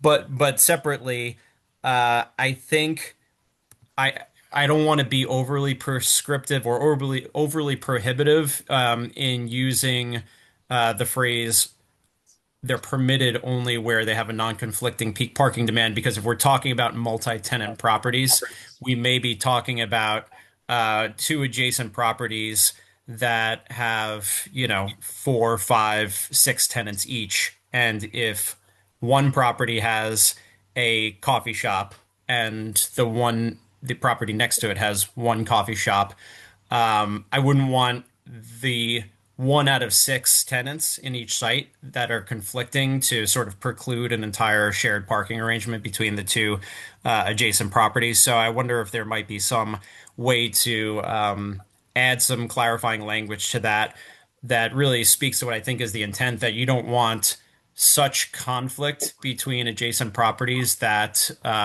it defeats the entire purpose of sharing the parking space, because there's going to be a huge demand for parking among the two properties at the same time.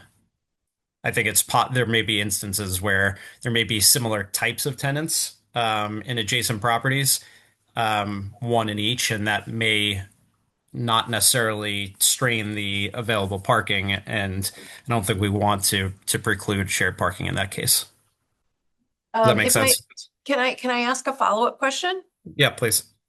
So in section 35, there's a definition for non-conflicting peak parking demand proposed. And I don't know whether, would you like to send suggestions for how we can modify the definition, or would you like to send a suggestion for how we should maybe modify section G of the joint usage? I think we can get at it either way. Commissioner Levy raising his hand and jumping in his chair. I think he might have a suggestion on Yeah, that. instead of making it a negative, why don't you simply say uses are permitted only where parties have, or to say uses are permitted only where parties have compatible parking demands. Instead of a negative, make it. I think that addresses it. I mean, I think it speaks to the intent without providing a perhaps unintentionally overly restrictive prohibition. Okay. And then the definition is fine? I didn't see an issue with the definition. Okay. But that's nitpicking. I thought that this generally was really well-crafted regulation. Commissioner Castillo, did you have any additional comments or questions? My only other one was just because Ms. Harrigan mentioned the optional nature of a couple of components, including the fee in lieu. And so to the extent that's optional for our consideration, I think that's a worthwhile component for inclusion. Knowing that it would still have to be, I guess there would be further action required by Board of Selectmen and I think RTM, did it say? Yes, to create the fund. Yep. Yeah, but I think part of what this commission has spoken about, going back to the POCD development, was the greater parking need perhaps being something that can be addressed not just at the developer level, but at the town level, with the town being able to take a broader look at shared parking, not just between two adjacent properties, but shared parking in terms of an entire district, and potentially creating some municipal parking at parts of our downtown that are perhaps underserved, but where it might make sense to have that sort of shared parking situation at the municipal level. And I think that the payment in lieu feature as an option would help to address that. So Commissioner Monahan, did you have a follow-up question? I do. Okay. So fee in lieu. And you just noted that, if the town has a lot, for example, that, someone can park in and use X number of spots, like at what cost? I mean, how broad can this be used on any and all properties? At whose discretion can fee in lieu be implemented? Can it be on every site? Can it be on, are we going to have Is it going to be more specific in terms of? So the commission makes the findings, and there's two findings within the proposed regulations. One, that the parking spaces cannot be physically located on the parcel. Or two, it would result in an excess number of parking spaces for the use or the area. So if it's being developed and it's a new building, to say it cannot be located on the parcel would mean that what they're proposing, they just couldn't fit it. Right. Commissioner Levy? Yeah, just if we do change 25(9)(g) to uses are permitted where parties have compatible parking demands, you would then have to change section 35 instead of non-conflicting.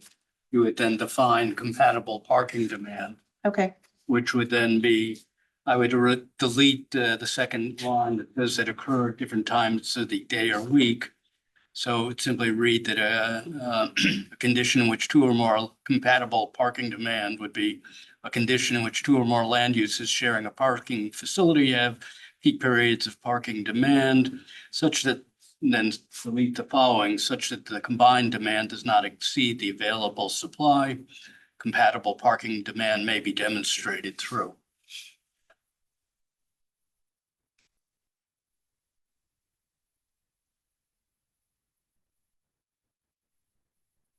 Okay. Commissioner Delgado, do you have any, sure you've got some insight to share on this? Still there? I'm still here. No, I think I'd echo, other commissioners' comments. This is well thought out. I know that the Affordable Housing Committee has been talking about this for a long time, so I'm excited to see some action on this topic. And I appreciate kind of what Commissioner Castillo and Levy have mentioned about some clarifying on non-conflicting versus compatible. So I'm supportive. I think this is a good thing for us to consider. Commissioner Braun, did you have some comments? Yeah, I have one question about logistics. I was comparing this to the actual regulations. This is not really a red line. In other words, there are changes that they don't seem major, but there are changes in this document that are not reflected as changes, and it might be just an oversight, but it looks as though you copied from the actual regulations we had and then typed in changes, but I see some things that are not highlighted as changes that are different from our regulations. Is that intentional, or is that just sort of like a typo? Because I can't do a Word, I can't do a compare doc with a couple of PDFs, and even when you convert them, it doesn't come out clean. So Commissioner Braun, you're correct. I noticed that as well. So we'll get a full red line of this. we need that. Thank you. Appreciate that. Because there are some changes in there, but we'll get a full red line. So, but because there were some. Okay. There. So just sort of conceptually, this parking regulation change appears to have sort of a dual mission. One is to deal with Public Act 25-1, formerly known as HB 8001, which prevents us from requiring parking for under 16 units and has restrictions over 16 units with a donut hole in the middle, which will probably be fixed, I imagine. The number of 16 units is not dealt with at all, but I assume that will be corrected. And it also is going beyond that to provide provisions for shared parking and things like that that we have mentioned before, and I believe is in the POCD. Is that correct? It's doing more than just dealing with the new law, right? That's correct. Okay, and I appreciate that. I do have one concern. In the future, if you have something like that needs more space and you're restricting the requirement for more spaces, parking spaces, what happens then? I think this piggybacks on what Commissioner Monahan was saying. Like Grand Union used to be in the Bob's Shopping Center. That was filled a lot of the time, but you'll never get a Grand Union again if you don't have enough spaces. So how does that work in the future when we do a lot of this? Because we're talking about new development. We're not talking about taking away parking that exists now at Bob's Shopping Center, right? Unless they voluntarily want to do it. But we're talking about if it's redeveloped, we will require less parking. So does that prevent something like a Grand Union from coming in there? Because they used to use that parking lot a lot more. How does that work? Well, can I go ahead and address Please that? go ahead. Please do, yeah. Well, I think, for example, if that landlord, if that property owner wants to attract a Stop and Shop or a Grand Union, they're clearly not going to redevelop the property to short sell themselves the number of spaces that are needed by that potential tenant, because that potential tenant won't locate there if they don't have the number of spaces that they deem appropriate for their use. So I do think that, there hasn't been a Grand Union there for decades, right? So that property owner has to now determine what they want to attract and understand, based on their own marketing analysis, the tenant demands. When a tenant comes, what we've heard from developers, and especially where you have national tenants who come in, they know exactly the number of parking spaces that they want, and they don't coincide with what our parking table provides, but they know what that number is. And so if a property owner is actively marketing their property for that particular type of tenant, they're not going to redevelop the site if they think they can get that tenant. And I think that's part of what we have to rely on is, a property owner only makes money when they've got full occupancy of their plaza, right? They're losing money if they don't have tenants in place. So I think we have to rely on that property owner understanding what their future investment needs to be, whether their plaza is now quote unquote outdated, they need to tear down portions of it, they need to reconstruct portions of it. But even when they go for their construction loan, our understanding from these multi-tenant plaza owners is their construction lending requires a certain number of parking spaces in order to qualify for that loan.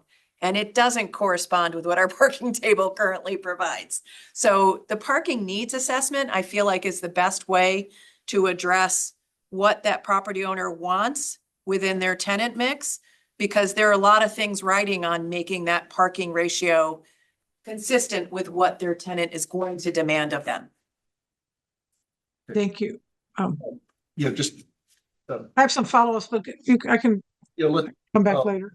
Commissioner Siebert, did you have any questions or comments? If I could just give some questions here because I haven't spoken yet. So just real quickly on 25.4, you specify the number of, the recommended parking for 16 or less.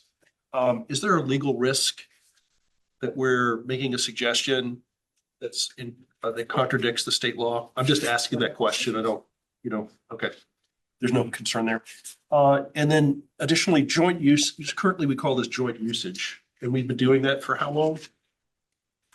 I would have to go back to the initial table to figure out when that was implemented. But again, I have a feeling it was with a center design district applicant or a design industrial applicant. Right. So basically this is an expansion upon the joint usage provision that we currently have and we've been doing for quite a long time. Mm-hmm. Okay.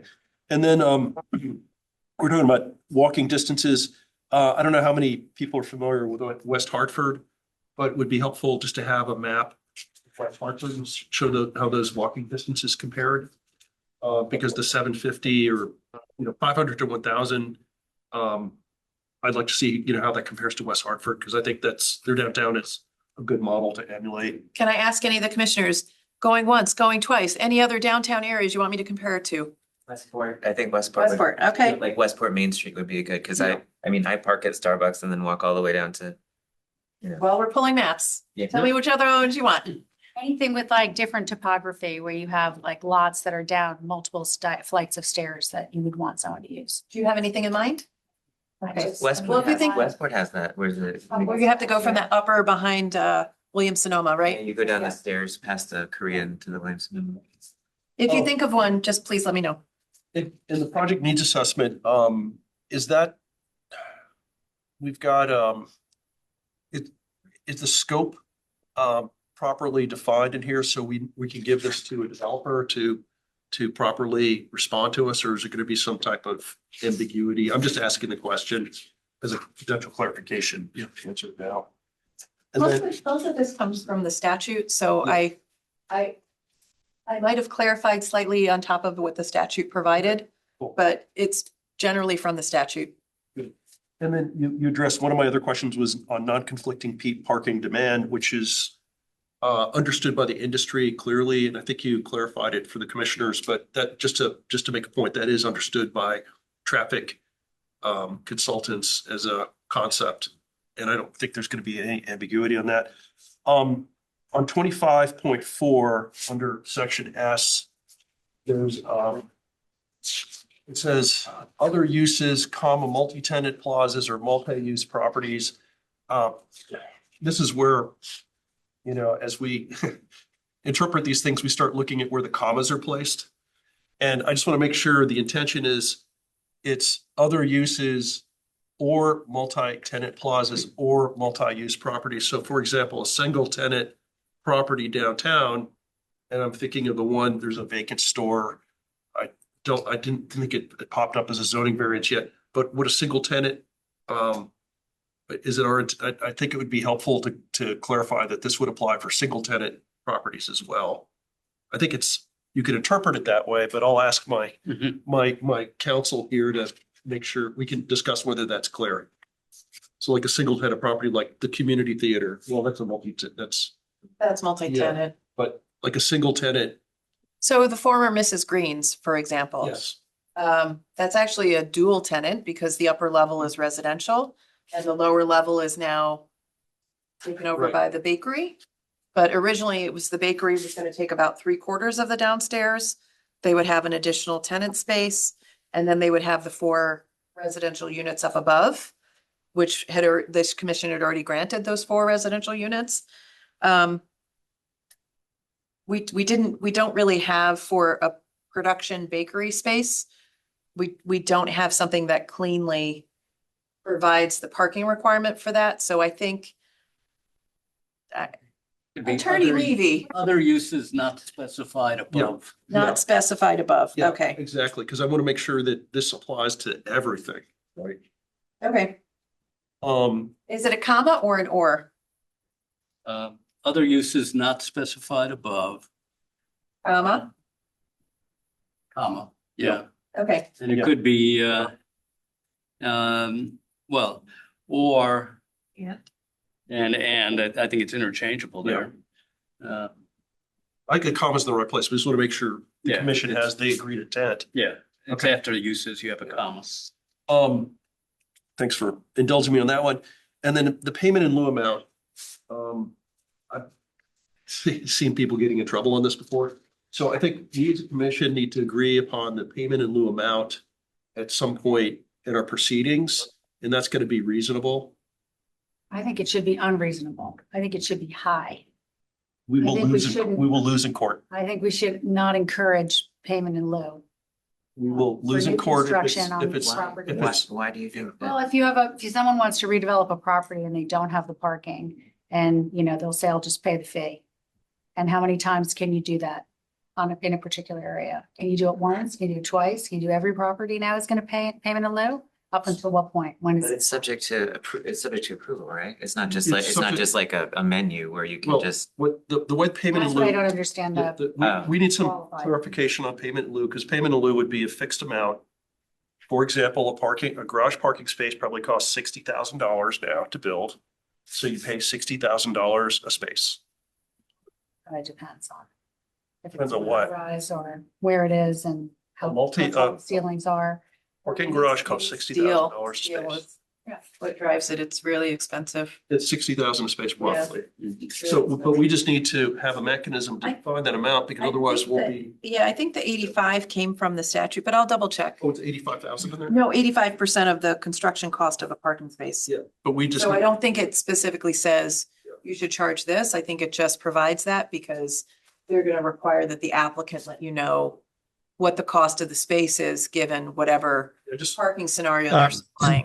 Can I just jump in? Just on that, I would say that would need further clarification because in this case, it's the lack of a space. That's right. It's not, they wouldn't be providing space, and parking is very expensive, but it's varying degrees of very expensive. It ranges from very expensive if it's surface parking to very, very, very expensive if it's structured parking, right? So Yep. we need to at least specify 85% of the cost of a parking space according to what Yeah. scale, you know. According to a standard, yeah. So I'm just saying that because otherwise it'll be deemed capricious and taking.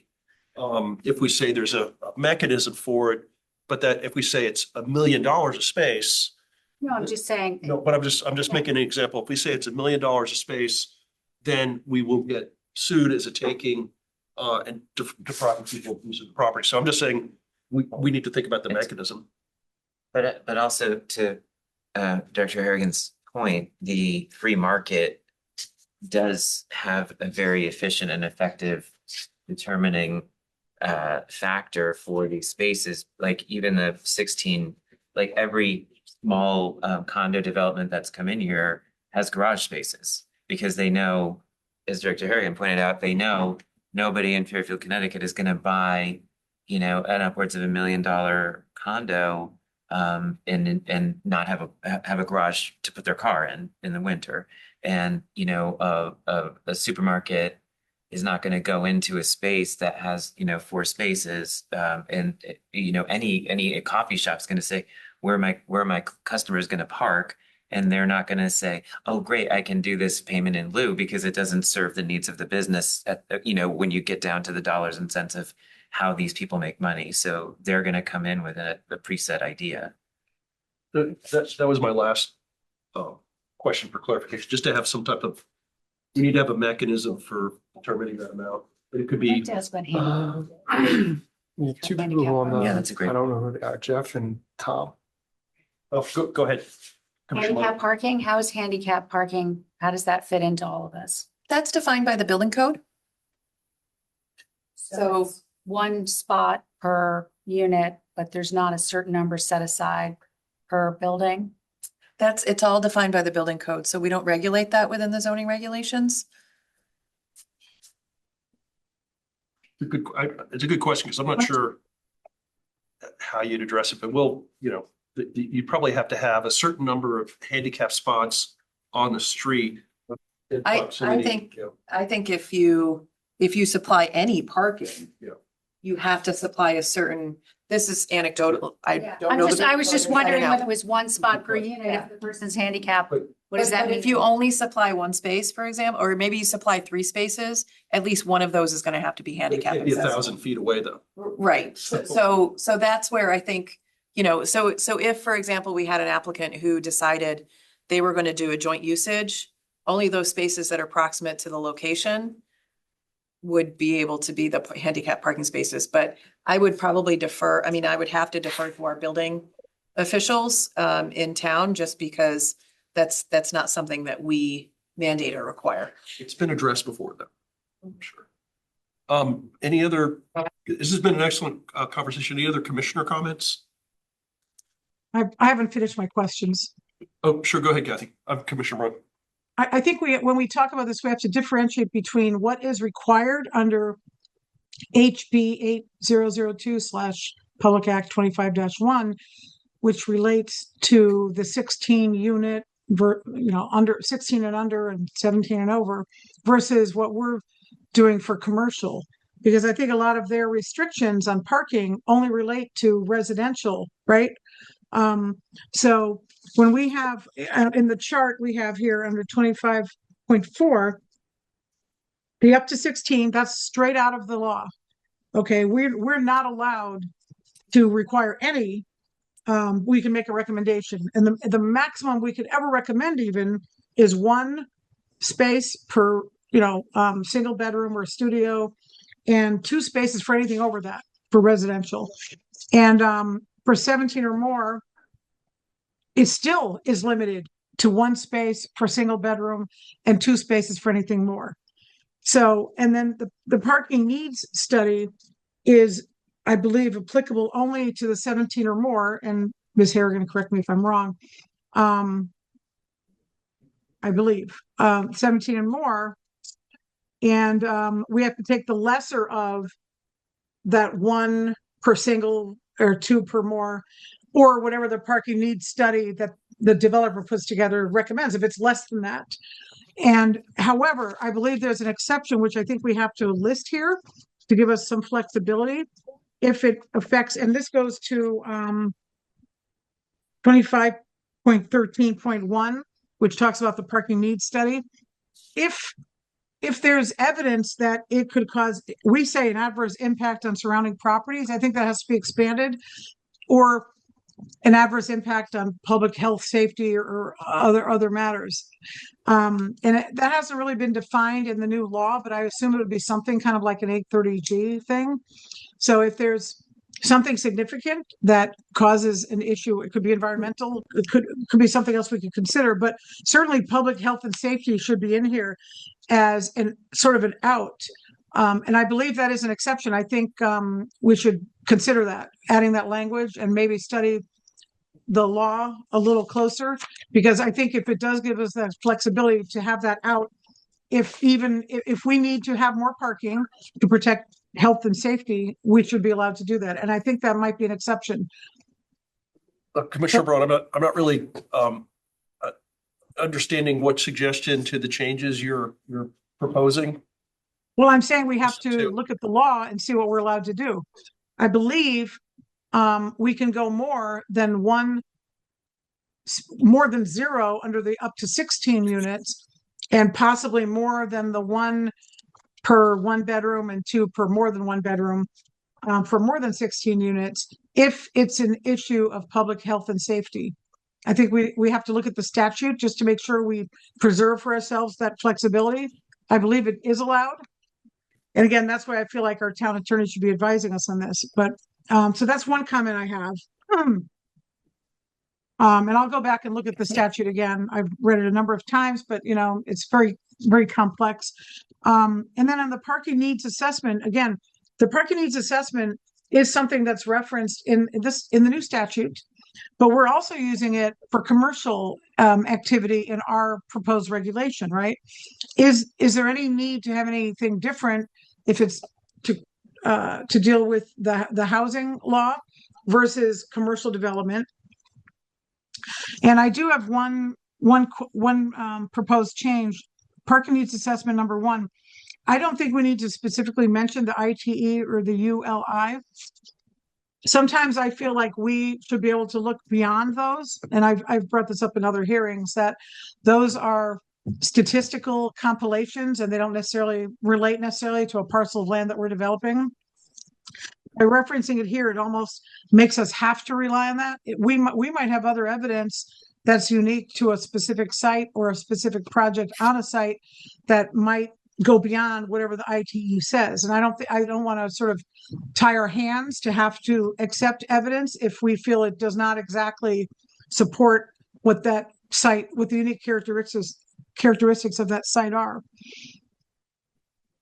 So let me go. Are you done? No, I was going to recap. Oh, sure. Yeah. Go ahead. Finish up. I think that we should have a requirement for professional qualifications for whoever is doing the parking needs study. Perhaps a civil engineer. I think we should have a baseline requirement for who is providing that study to us.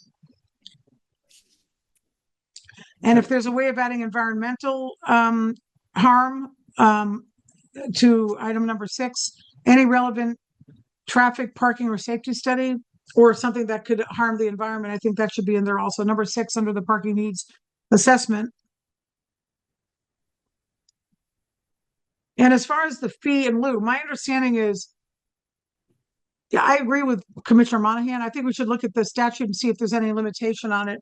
My understanding was they limited what we could accept for a fee in lieu. They don't really want us to do that. It's limited to residential mixed use or developments with at least 16 units or more.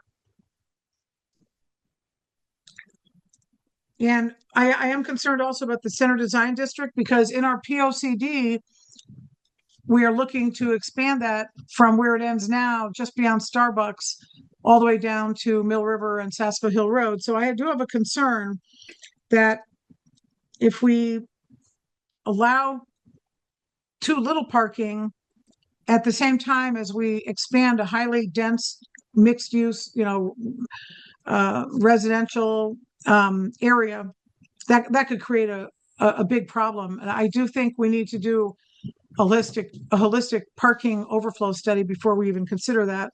I know that we've asked Director Harrigan to come up with regulations to implement the POCD. That has not been done yet, I assume, but that's a concern I have.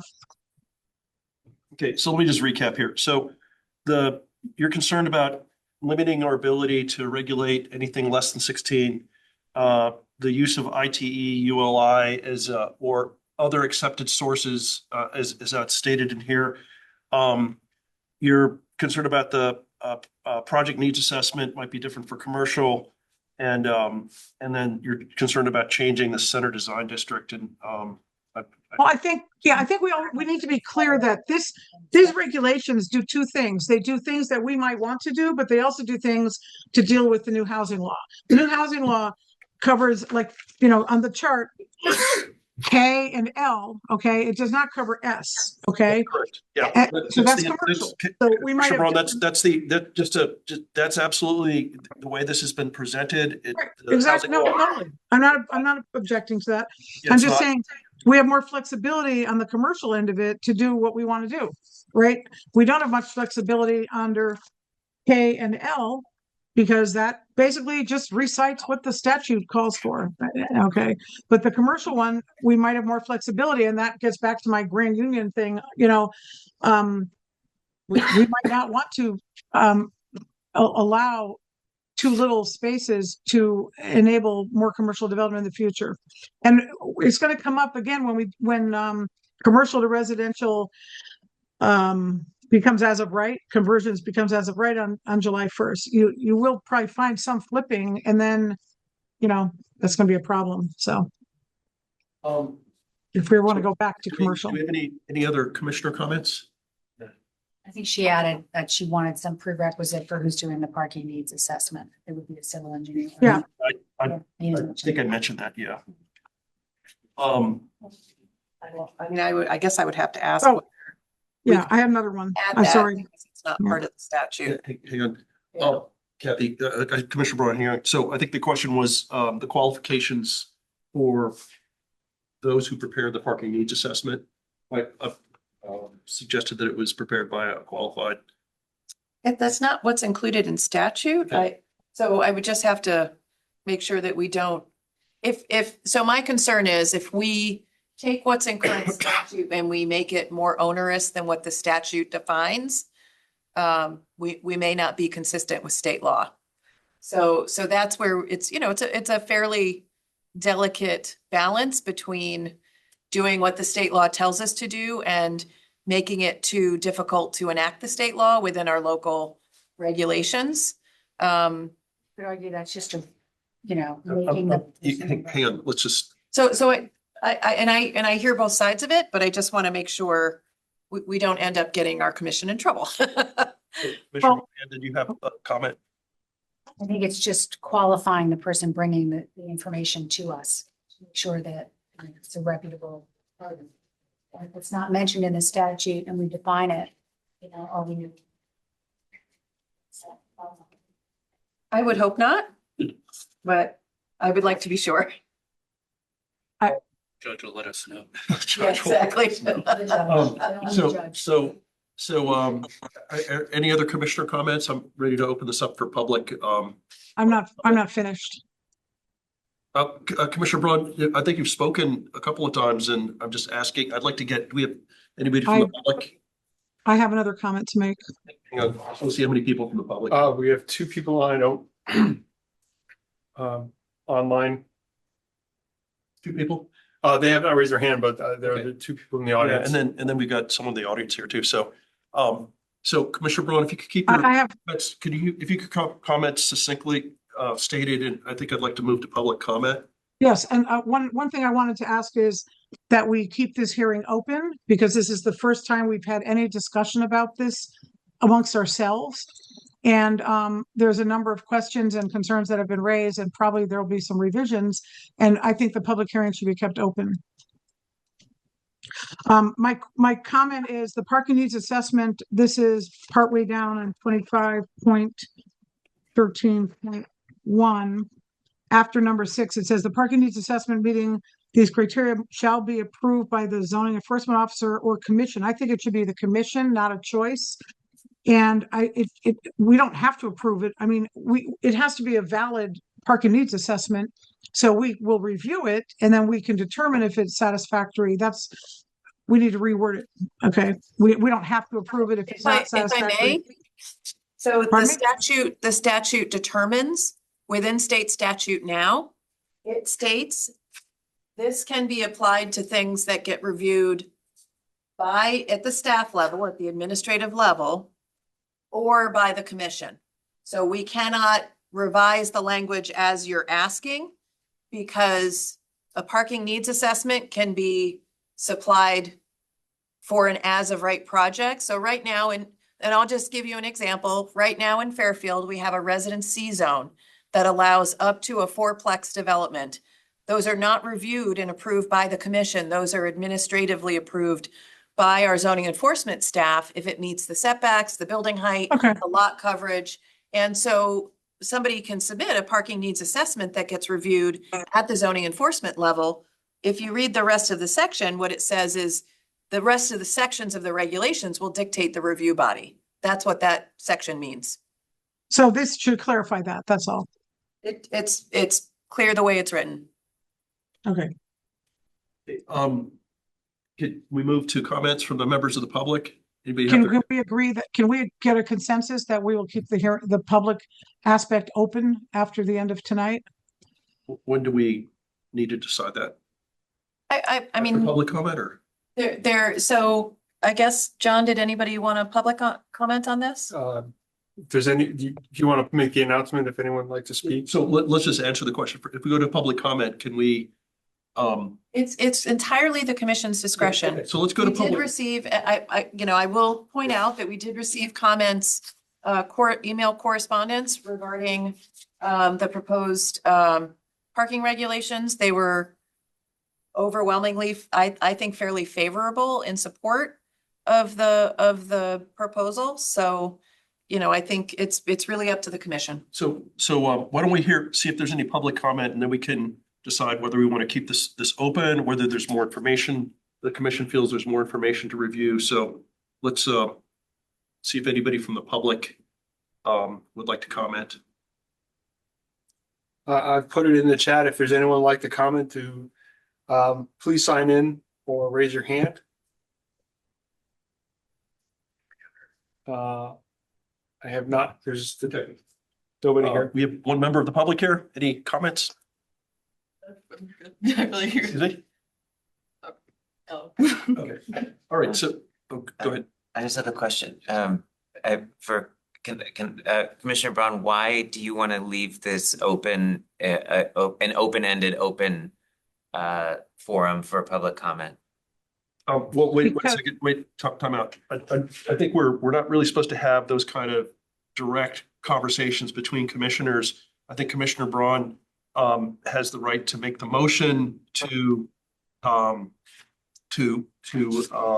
but I don't understand. Yeah, but like, she'll get a chance to explain it in a second. So Yeah, I'll make a motion. I make a motion that we keep the public hearing open tonight. Can I have a second? okay.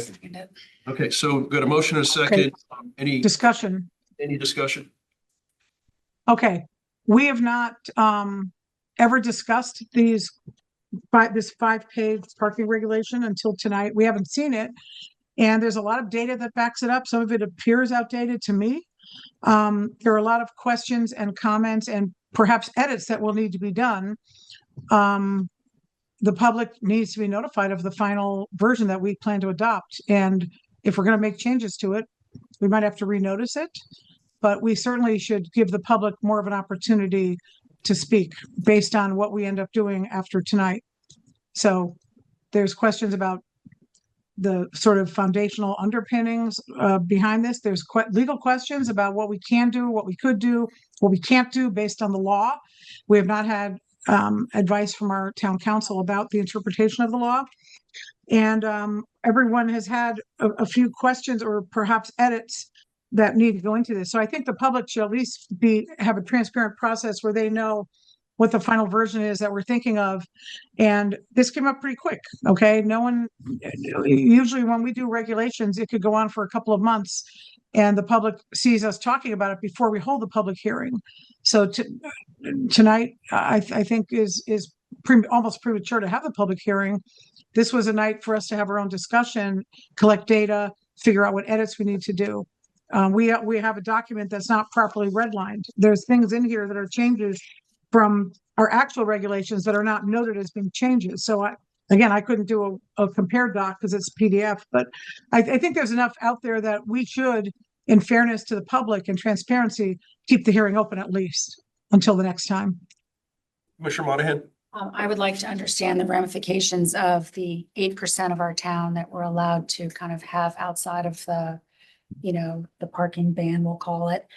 I just want to understand that tied to these regulations. And if we're going to be waiting until March to discuss that, just to it'd be be nice to discuss them in parallel. to be clear, I don't think that has anything to do with this, does it?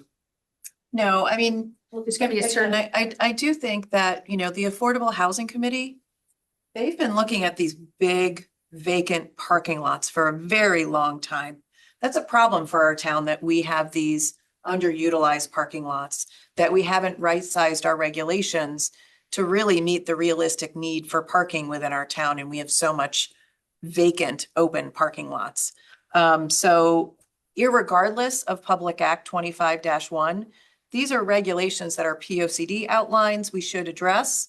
So, this was discussed extensively in the POCD process. So I think the general public had an understanding that we were going to move forward with looking and addressing some of these parking issues that we have within our commercial corridors. Again, I do think that for the transportation conservation districts, I don't remember the exact terminology in the state statute, that I don't know that we want those to be commercial corridors. I think that our community is very broad, and if we're trying to really protect unique, sensitive environmental environments, that's not along the Post Road. That's not along Black Rock Turnpike. So I think, these parking regulations really seek to address, in part, outside of what's mandated by, PA 25-1, which largely addresses residential properties, that we're really looking at right-sizing our parking regulations with the commercial environments that we want to see, not the commercial environments that we have today with too much parking. Go ahead. I believe the downtown is already too dense. And so I understand what you're saying about protecting certain areas within town that are environmentally sensitive. But I also think we need to listen to a lot of members in town, which I think is more than 50% of people would argue that the town is already too dense, especially downtown. And losing the character of our downtown is potentially problematic for the people who live here. And also, I believe I read, and I could be wrong, I would love to know if someone has the statistic, 22 or 23% of our commercial revenue comes from downtown. And so if we are potentially going to be converting or have an ordinance that could potentially convert commercial to residential, and we're very focused on residential downtown, we risk losing a significant portion of our revenue tied to that. We actually don't. Multifamily residential is equivalent to commercial properties from a grand list perspective. So, for example, the Anchorage, which is just north of the downtown train station parking lot, that's 90 units. And the grand list revenue per unit, the taxes paid per unit, I believe for that development is $7,000 per unit times 90. So I know that this is something that was repeated quite a bit. GE's been gone a very long period of time, but it took 3 multifamily residential developments to replace the grand list lost of GE. Alto down at Fairfield Black Rock train station, just the residential portion sold for $93 million. So multifamily residential actually is grand list positive in terms of the amount of services that are required for those buildings and just the grand list assessment of those buildings. So I don't think that we it's one thing, yes, to talk about what happens to the ground floor level, because I agree that we don't want to necessarily lose the ground floor vitality of what commercial properties give us within a downtown area, but there's not a loss of revenue based on residential. So I just want to, There's provide a that. motion to keep this open. Is there any more I- discussion? I'm I'm not- sorry, Commissioner Braun, you've already spoken and Excuse me, everybody else is speaking more than once, and I'd like the opportunity to also. Commissioner Braun, Okay. others have not had a chance to speak yet, so. Well, if you- many people have spoken many times on many things, and I really haven't. Commissioner Braun, you have a motion to keep this open. I have a comment.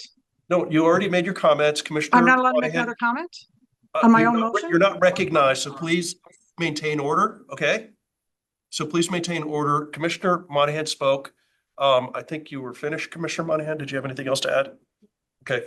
Does anybody else have a comment on whether to keep this open? Opposed I have a or comment. support to keep this open? Support to keep this open. No, you've already spoken. So anybody else have some? So Commissioner Braun, if you could please keep your comments succinct. I think you made yourself clear on your reasons to keep this open. We clearly understood that, but if you have a chance to speak again, please keep it succinct. I think another reason is the 8% raised by Commissioner Monahan. I think we need to know what those areas are going to be, and I don't think we should rely solely on other commissions or the POCD. We need to have our own analysis of that. So Okay. this whole thing should be kept open for that. The motion is to keep this open regarding the parking ordinance, which is not related to the 8% Well, issue. it's all that under the was- same statute. It's that the 8% allocation is not a topic we're discussing now. We're discussing whether to keep the motion open on this parking text amendment. So do I have a motion to put that to a vote? To keep the discussion open for public comment. Do I have a motion? Yep. Oh, actually, Braun you and already made a Monahan. motion. Okay. So now you can just vote it. Yeah, so I think, are we prepared to take a vote then? So all those in favor of keeping this open, say aye or raise your hand. All those opposed? Aye. Priscilla, okay. Okay, so I guess now we need to vote on whether we're gonna close the hearing. Correct? Yeah. Have to keep it open. Do we have to vote on? No, you I can, think- it is the chair's discretion to close the public hearing if there is no additional public comment. Okay, so I'd like to close the public hearing on this and since there's no public comment and encourage everyone to read the public comments that were provided in writing, so. And that's our last item, No, correct? we have one more. Oh, So if I can, section B is, Do you have anything want to put up or no no? consultant. I don't have reviews. anything. No, I don't have anything. So these are the consultant, this is section 29.6, under fees, charges and expenses. As we discussed, the commission had indicated that they would like an ability to hire third-party consultants to assist them with technical review of applications. So what we are doing is we're actually mirroring the language that is presently utilized by the Inland Wetlands Commission that they have in place that they use to hire third-party consultants to do technical reviews. So we are mirroring the exact same language that requires a that it's the planning director indicates that a third-party review is going to be required based on the complexity of the application. And then the applicant deposits 150% of an estimated cost for that work. Currently, through the purchasing department, the Inland Wetlands, the conservation director does an RFQ for qualified consultants that are then selected by our purchasing department and kind of put quote unquote on call for a series of, I believe it's 3 years. I tried to just have a phone call with him to confirm those parameters, but that's what I understand from our conservation director, that it's a 3-year contract on call. And so we would tie into that same process with the conservation director. Thank you. Commissioner comments? Yeah, Commissioner Levy? Go ahead. yeah, I just have a question. Is the is the determination as to whether or not a consultant is needed. Is that one that's made by staff at the time of the application as opposed to one by the commission when the application is presented? Well, How is that going to work? one of the things that we could put in here is for a lot of the larger complex projects, we've been seeing a lot of pre-applications. And we can certainly include language in here that allows at the pre-application for the commission to indicate that they feel this is a complex project that would require third-party review. Otherwise, if there's a determining threshold, there's not something like that within the inland wetlands portion of the regulations. So again, we were just trying to mirror the same language, to be honest. And I think it should be staff primarily, because by the time it gets to us, there's probably not enough time. That's why I think the only place where we might be able to capture it would be at a pre-app.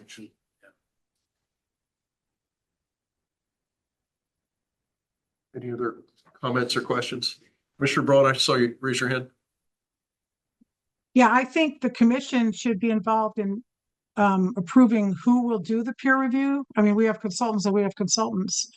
We certainly want consultants that do not do work in our town, for example, that do not have a conflict of interest. We need to be able to have approval authority or have a list of consultants that we want to use. And that should be our commission that does that. Also, I don't think the decision should only be if staff determines they don't have time or the expertise. I think there should be, we just want the other, we just want it and we feel it's appropriate. I don't think we should be limited to whether staff determines they don't have time or they don't have the expertise. Our commission should be able to decide whether we need to have that peer review or extra expertise. There might be something, for example, that we want done that the developer didn't even provide, which the staff would have no need to review, okay? For example, a wildlife survey. What if the developer didn't have that, but we feel we want one? We should be able to request that without staff saying, I don't have, it's not relevant because it didn't come up. So that's just one example. But so there should be another category of when we can get this. We should not limit ourselves in our regulation. Any other comments? The 45 days, I'm not sure where that came from. I had a question about that, about giving the money back. Is that something statutory or is that just something that we want to do to return it within? Because sometimes bonds, they could take a long time to be returned, but I suppose this could be less. But are we putting too quick of a deadline on ourselves to return money that's not used? Again, we are mirroring the exact language that the inlands, they use for the Inland Wetlands Commission. Okay. We did not want to utilize a different set of standards or requirements than what's presently used by other town departments for this type of process. Okay, those are my comments. Any other commissioner comments? Sorry, go ahead. Yeah, just to make it clear, so 29.62B, would it, instead of if the staff determines or the commission at a pre-application? Yeah. Is that what we mean? Yeah, it should be if the staff. Under B, applicability. Did you want to add in that pre-application though, or? I would recommend the staff has the discretion. I mean, that's my. Well, it says additionally the commission upon receipt of an application or if the commission, but my understanding is that the staff would have already have made that decision at the time of the application. By the time it gets to us, there really isn't time to. Well, so the way that we process, maybe I should just kind of back this up a little bit. The way that we process applications now is when an application is paid for, we schedule that to be recommended to public hearing at the very next public hearing that's available. And that usually occurs with, at the very most, a week and a half out. So as you know, by state statute, for anything that is a public hearing, we have 65 days to get it to public hearing From the time that it's recognized, it has to go to public hearing. So usually that's that first meeting date. Then we start the clock for the 65 days out. Then you have 35 days to conduct the hearing, 65 days to make a decision. So realistically, between that 65 days and any extension that the applicant provides to you, up to 65 days within any one of those time periods, that's the amount of time that an on-call third-party consultant would have to be able to review that information and provide their comments. That's why the way the process is structured is those third-party reviewers, we submit out as we are required to do for any consultant services through our purchasing department, a request for qualifications. They are independently select two potential consultants for example, for stormwater review. And this happened for the High Street application, for example, and it was a consultant. So somebody who submits this, they know what they're submitting for. If it's somebody who is a very common applicant before the town of Fairfield Plan and Zoning Commission, they're not going to submit to be a third-party consultant. It's going to be somebody who probably does not do as much work in our area because otherwise they are going to be conflicted out. So that's really what the RFQ identifies in the process. So for example, the person who did the third-party review is Redness and Mead. They do a lot of their work in Stanford and Norwalk. They don't really come up this far that frequently. It's very infrequent that we see them here, maybe for large estate, single-family properties, but for commercial properties, we don't see them at all very frequently. So that's why they replied to the RFQ through our purchasing department. That's what we would foresee here is that kind of arrangement where once we contact them and say, hey, we have this application, it needs to be processed. We need comments from you by this date. Give us a quote if you have it within your engineering schedule to be able to do this. And then that's how you proceed with, I think, the rest of these bullet points in terms of getting the cost estimate, taking that 150% of the estimated cost from the applicant. And that's how you move forward. I guess my question is more just the timing and of this determination. Like when we refer something to public hearing, we haven't reviewed the application. So we have no idea at that point whether or not a third-party consultant is going to be needed. Right. So I guess my question is, what is the mechanism for triggering this within a reasonable time frame? Is it simply staff makes that decision? So then in that case where it says if the commission determines, then it would have to be if staff determines. Yeah. Is what I'm saying. And the only time the commission, I guess, would be involved there would be if there's a pre-application. Right. So we need to just clean it up a little for that. Yeah. Can I just make one comment? Can this be addressed at the code enforcement meeting? It can be, but so as you have code enforcement minutes for a lot of the larger complex projects that come before you where that's, it's a volunteer process with an applicant where all departments come together to provide comments on usually complex projects. So if it meets the minimum criteria for a code review, sometimes that's the determinant, but sometimes it's not. For example, I don't know that a third-party reviewer is necessary for any of the daycare facilities that we've had in town. But because we know that daycare facilities require building department, fire department, health department input, we try to, as a courtesy for that applicant, to get all those departments together beforehand. So, it's unless you want to develop specific metrics for this, I think it's going to be, wow, this is a really complex project. It's got a lot of parts. Can you please also, we're going to ask you to do a third-party review. We can talk about it when you see it again, I think for the larger projects, a lot of applicants have wanted to do pre-apps before you. So I think that is an opportunity to be able to do this.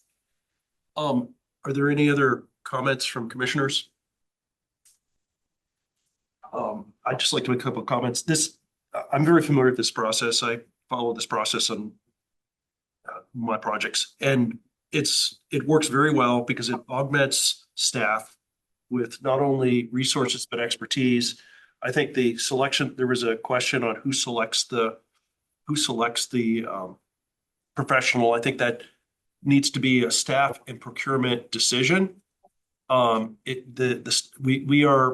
responsibility is to assess the evaluations. It's not to conduct the evaluation. So I think we need to allow the staff to conduct the evaluations with their third-party resource, and that some of the questions around defining the scope of what they look at is also staff's discretion.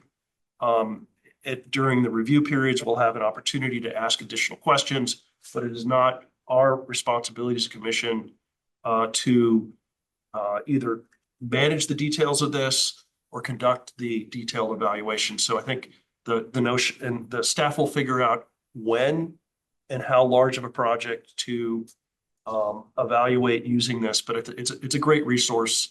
It works well, and it's not new. A lot of municipalities do this, and it will, I think, simplify our hearings quite a bit because we'll get more consistent response. We'll get a better deliverable to the commission, and I wholeheartedly support this. It's a good move, and it will have zero budget impact because the costs will all be passed through. So do we have any other questions? Is there public comment on this? Yes, for public comment. If there's anyone here who'd like to speak on this issue, please sign in or raise your hand. Okay. Commissioner Brown, are you scratching your head or do you have more? Well, I was going to repeat what I said before, but I won't bother. I already said it. So, Yeah. So, okay. So, do we close discussion on this then? Okay. All right. And was there one more or did we, The last thing under item C were the definitions that we had discussed as part of the parking section. okay. And then also, could you address section 14 where we are in that? I will defer to Assistant Planning Director Mullen. We've received, with what part are you speaking? The accessory structure. Accessory structure. Yeah, we are working on adding the some revised definitions to the accessory structure. And I think we're going to be working And our on zoning enforcement officer is on a well-deserved vacation this week. So it's our hope to circle back around with him and then be able to get these to you. I'm not sure whether the March 3rd meeting will be the date that we're able to get to. If not, because of its limited nature and scope, we might be able to get it on a different public hearing night if the number of applications permit us to do that. So is there any further business? No, I think we are So should we, finished for the evening. do I have a motion to adjourn? Move to adjourn. Motion to adjourn. All right. All in favor, adjourn. Thank you. Yeah.